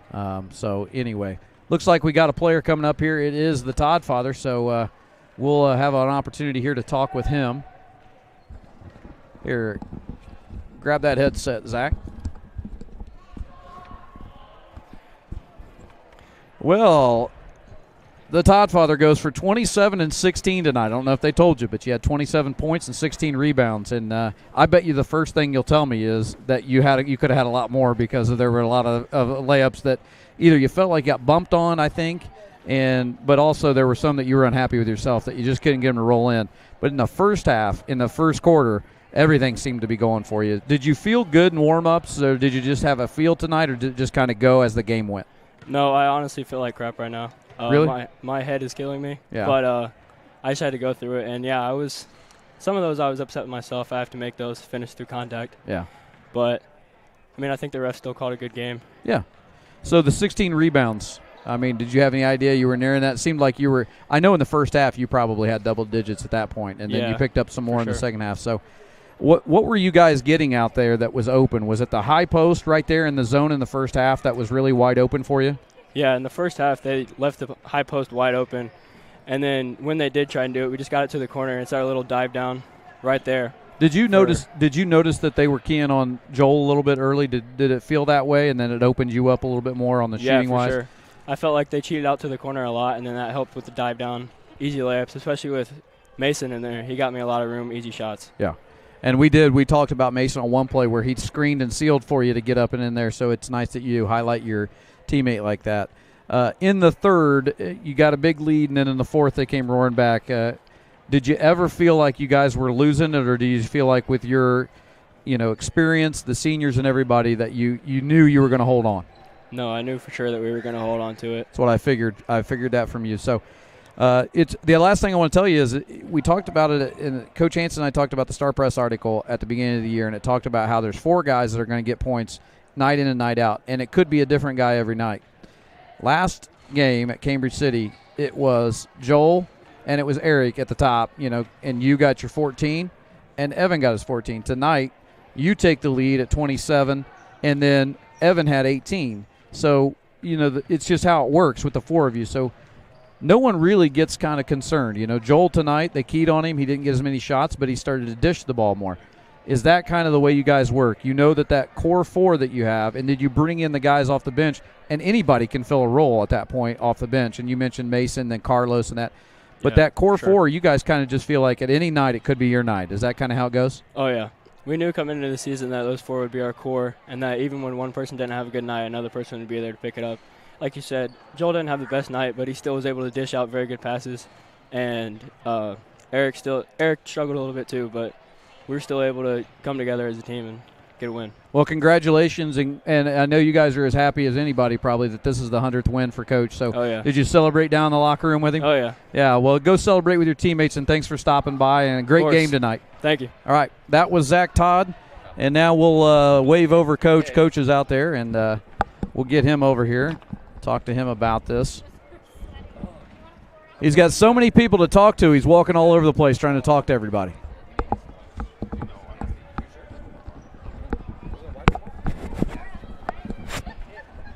Hey, Coach. Hey. Let me be the first one. Actually, I'm not the first one. First one on the air to congratulate you. The whole community wants to congratulate you on your 100th win, 8th season at Wes-Del, 100 wins, huge milestone. And were there a point there where you were getting a little nervous? Well, yeah, yes and no. Yeah, I'm probably as nervous as everybody else up here was because we just kept being our own worst enemy. And I was in the locker room right there just telling those guys I probably need to bring myself down a little bit sometimes too because – and there's no disrespect to anybody, but before I came here, we were winning 1 or 2 games a year. We would find a way to lose that game. Yeah. Even being up like that, we would have let them just keep coming back, and it's I got to use everything as a learning tool and for our guys and keep reminding myself that they're 15, 16, 17-year-old boys and that the other team's trying to, and there's a lot of factors that go into that, but I was not happy. I wouldn't say I was overly nervous because I thought we were the better team, and I just thought at some point we're going to start making some winning plays and start taking care of the ball a little bit better. But it took all the way to the very end, and I keep say here a whole bunch of things, but we didn't hit our free throws down the stretch, and we didn't take care of the ball, and all those 21 turnovers, all those things you were talking about. Yeah, and we had 10 the other night. Yeah, and so. We're just a little bit better than that. Where we need to be better than that, and I think I tried to tell the guys it's a good thing that I was a little disappointed and that they were disappointed, right? Because that means our expectations a little bit higher, and that's what you want. And we talked about that. The other thing I was going to say is 27 and 16. That was Zach Todd's stat line. 27 points, 16 rebounds. Well, he got every one of them. And I yelled at him at halftime. I said, my gosh, we got to have somebody that can get a rebound besides Zach. I said, my guards are leaking every time. Maybe that's because they just thought Zach was going to get them all. It sounds like he got most of them. Yeah, in the first half, he had a double digits. He had a double-double by halftime. Wow. And so, but then you have Evan Weitzel, who brought in 18. And what we were talking about was that group of four. Yep. And a lot of people highlight that. And we'll talk about some of those other guys who played some big roles tonight. But the other night you had Evan and Zach had 14, and it was Joel and Eric at the top. And just like the Star Press article we talked about mentioned, of those four, it doesn't matter. They keyed in on Joel tonight. They took his shots away, so he distributed. And the middle of that zone was open early, and that was kind of what you were preaching, I think. Get it to the middle of the zone where Zach could get it, and then he was able to work because they were extending so far out. So was that open early, and did they make adjustments? Yeah, it was open, and then what they started to do was when Zach caught it was collapse on him, so Zach needed to make that quicker move or get the ball out of there, and then we didn't do a very good job of adjusting and kicking it opposite because I thought a couple times we had Carson Ashley and Joel and or whoever we had as a runner down there were open, and we didn't do a very good job of getting it down there quickly. But, and Zach's probably up here saying I probably should have had more than that because he's probably talking about the ones he missed. He did. How Zach is. Yeah. He's probably talking about all the ones he missed instead of the ones he hit. But, yeah, he's been a workhorse for an undersized post player or a guy that can step out. He's a hard guard for people, and he's a good leader. He's a good player. And, that's who we go. But you're right. Any of those four guys are capable of doing that. Zach was just the guy tonight, and, we got to have that from those four guys. We have to consistently know we're going to get scoring because I don't know if we can guard anybody, so we better be able to outscore them right now until I can get that part figured out. Right. Well, I would be remiss to not talk about it, and I know you don't want to, but what's it mean, and maybe it hasn't processed yet, but what's it mean to you, and I'm sure you'll talk about the program with 100 wins as a coach. I mean, that's a big milestone. What's that mean to you?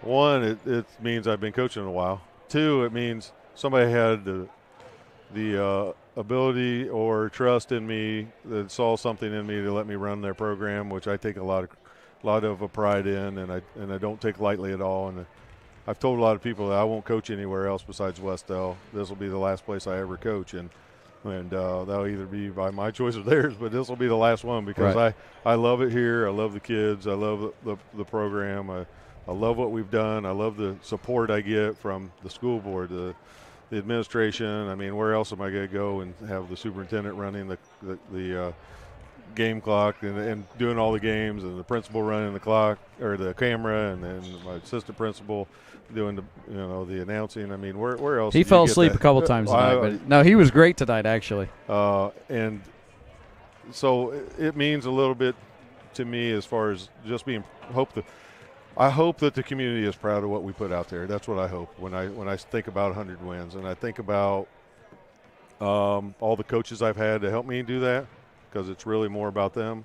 I think about all the players that I've had to help me get there, but I'd really be, if I didn't say something about my family, my wife and kids have sacrificed a lot, and they let me do it. I asked them years ago when they wanted me to stop, I would, and they all want me to keep going. And it's not easy. I talk about it a lot. It's not easy being a coach's wife, and it's probably not easy being a coach's daughter either when the parents and sometimes the people are yelling at you. Not at Wes-Del. We've been so great about that, but with some of the places, and I don't really know. I guess I take it as a badge of honor that I can share that with everybody here at Wes-Del. Well, I know the players. I know it meant a lot to the players. Zach knew about it. I'm sure they were celebrating after the game. That they knew all about that. So we just want to say congratulations. Thank now you. moving forward, I know we're off a week because Eastern was it Eastern? No, we actually play Tuesday night. Oh, that's right, Tuesday. Yeah, Tuesday, so you guys don't get too comfortable. Oh yeah, but it is a varsity. And we're on the road again, aren't we? Yeah, this is our West Coast trip to start the season. Yeah. We go to Union City. They are having a little issue with their JV guys, so it'll be a varsity only, but 6 o'clock start. Okay. Which isn't too bad when you got to drive all the way to Union City. Yeah, I was going to say the Sports Network crew's got to get the truck loaded up and go. The weird thing for us too is, and this isn't to say anything for Southern Wells because Coach Penrod does a great job, but they've had an opportunity to see us. This will be our third opponent we haven't had an opportunity to see. So, it's always a lot of nice. teams haven't even got a game in. Yeah, it's always nice to get a scouting report and stuff on people. So we're at Union City. Then we're home for our first home game against Madison Grant. That'll be another triple header like tonight. That's Friday night. And then, our Eastern Hancock game already got we got moved, and we don't know when that one's going to come, but we're working on. So that's a conference game, so we'll fit that one in somewhere. But that Eastern Hancock game's already out. So. Well, I don't know if you know this, Coach, and I know your daughter's involved tonight What's too. But the JV girls won Oh, by good. 1 point, Well, 34-33. Awesome. She'll be excited. And I haven't heard an update. Have you heard an update, Coach, on the varsity yet? No, they lost. Varsity okay. lost. Well, Varsity lost. That's good, and they're building something. Coach Kiesman's doing a good job. You know, it's another thing. Coach Hess and Coach Todd and Coach Hansen and all the coaches that we all have never been places. It's not like this everywhere. These guys have all been other places where the coaches love and work together so much because, man, at a small school, one, you have to, and two, it's just really, really cool to work with these guys and know that I have their support and they have mine, and that kind of goes back to the whole community thing. But yeah, that's cool, and I'm glad for those JV girls. They'll be excited. Well, on behalf of everybody, I'm going to let you go and enjoy this with your team. But congratulations on 100 wins, and we hope to see another 100 here in the future. So thanks, Coach, and we'll see you next time. All right, thanks, guys. And that was Coach John McLaughlin, win number 100 in his career, and one for the ages, one for the community here for us to have that and to be able to get that. So, Coach Hansen, not a whole lot more to say, really. It was a great night, and I actually enjoyed it. I thought you were we got Coach Penrod.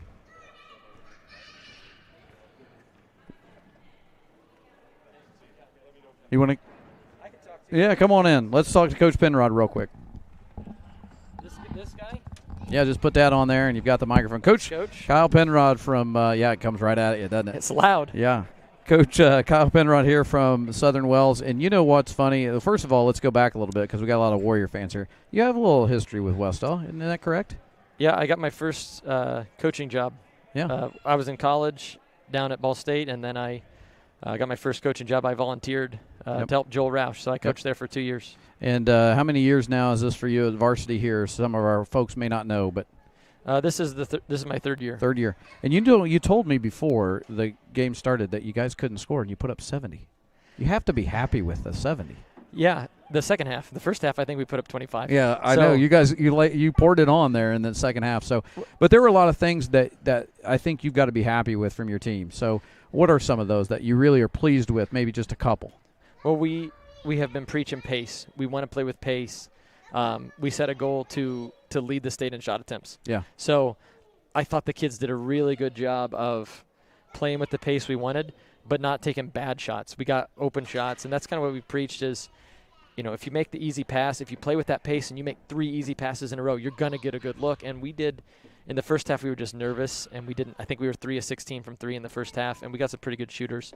In the second half, we hit more of those shots, and it just nerves. We had 5 guys playing in their first varsity game tonight. So I thought we settled down. We hit those shots. If we could play a little better defense without fouling, might have had a different outcome for us. Right. So who do you guys have next? Where do you? We play Eastbrook on Tuesday. Eastbrook. What does that look like for you guys? We play them, I think, later in the year. I'm pretty sure. I think they lost a lot of guys. Yeah. I know Coach Allison's a good coach. I know they're going to play really hard. They're going to be scrappy. Honestly, I really don't know much who they have coming back. I think the Brady Broadcorp is going to be a returning player, but they got a lot of young guys that are going to be playing for them. They lost a lot of seniors last year. Yeah. How difficult has it been dealing with the pandemic and trying to get everything through that? Has it really been a problem for you guys so far, or has it been pretty managed? It's been okay. I mean, the biggest thing is we've got great parents, so I feel like I'm always lacking in communication, and I'm doing my best to get stuff out. And this school's 25%, this school's requiring you to buy online, and so I'm doing my best to communicate. That's probably the biggest thing is just making sure everybody knows what's going on and how you're going to get into the game. Yeah. And, games are going to get moved. It feels like a baseball season. Like, rain out Tuesday. We're playing Friday. We moved this game up. We lost our game for next Friday already, and we're trying to move another game up into that spot. So, but again, the parents and kids are great. They just want to play, and they don't care when or where. They'd play 20 games on the road if they knew that their kids got to play. Well, I will say this, and I'll finish up with this, but those guys look like they'll run through a wall for you. So you've got things going in the right direction. You're doing a good job with the program, and those kids never gave up. And at one point, I think they were down 20, and they fought right back in it and get into a 7-point ball game. So, and then the other thing is, maybe I know you were and Coach have a good relationship and respect him. And that was we're in 100. And unfortunately, I know you're on the losing end, but I also know as a coach that means a lot to have 100 wins, and that probably will come up for you someday. So, anything you want to say about that for Coach? I think Coach is a great guy. I love what he's doing. I'm always happy to return to Wes-Del and to see those guys, and it's a bummer we don't get to go there for sectional and get Mrs. Mealy's scotcheroos. Oh yeah, and hang out with the coaches in the hospitality room. Yeah. No, congratulations to him. He does a really great job, and well, congratulations. A lot. Congratulations to you. As I said, those kids are working hard for you, and I think you've got good things coming.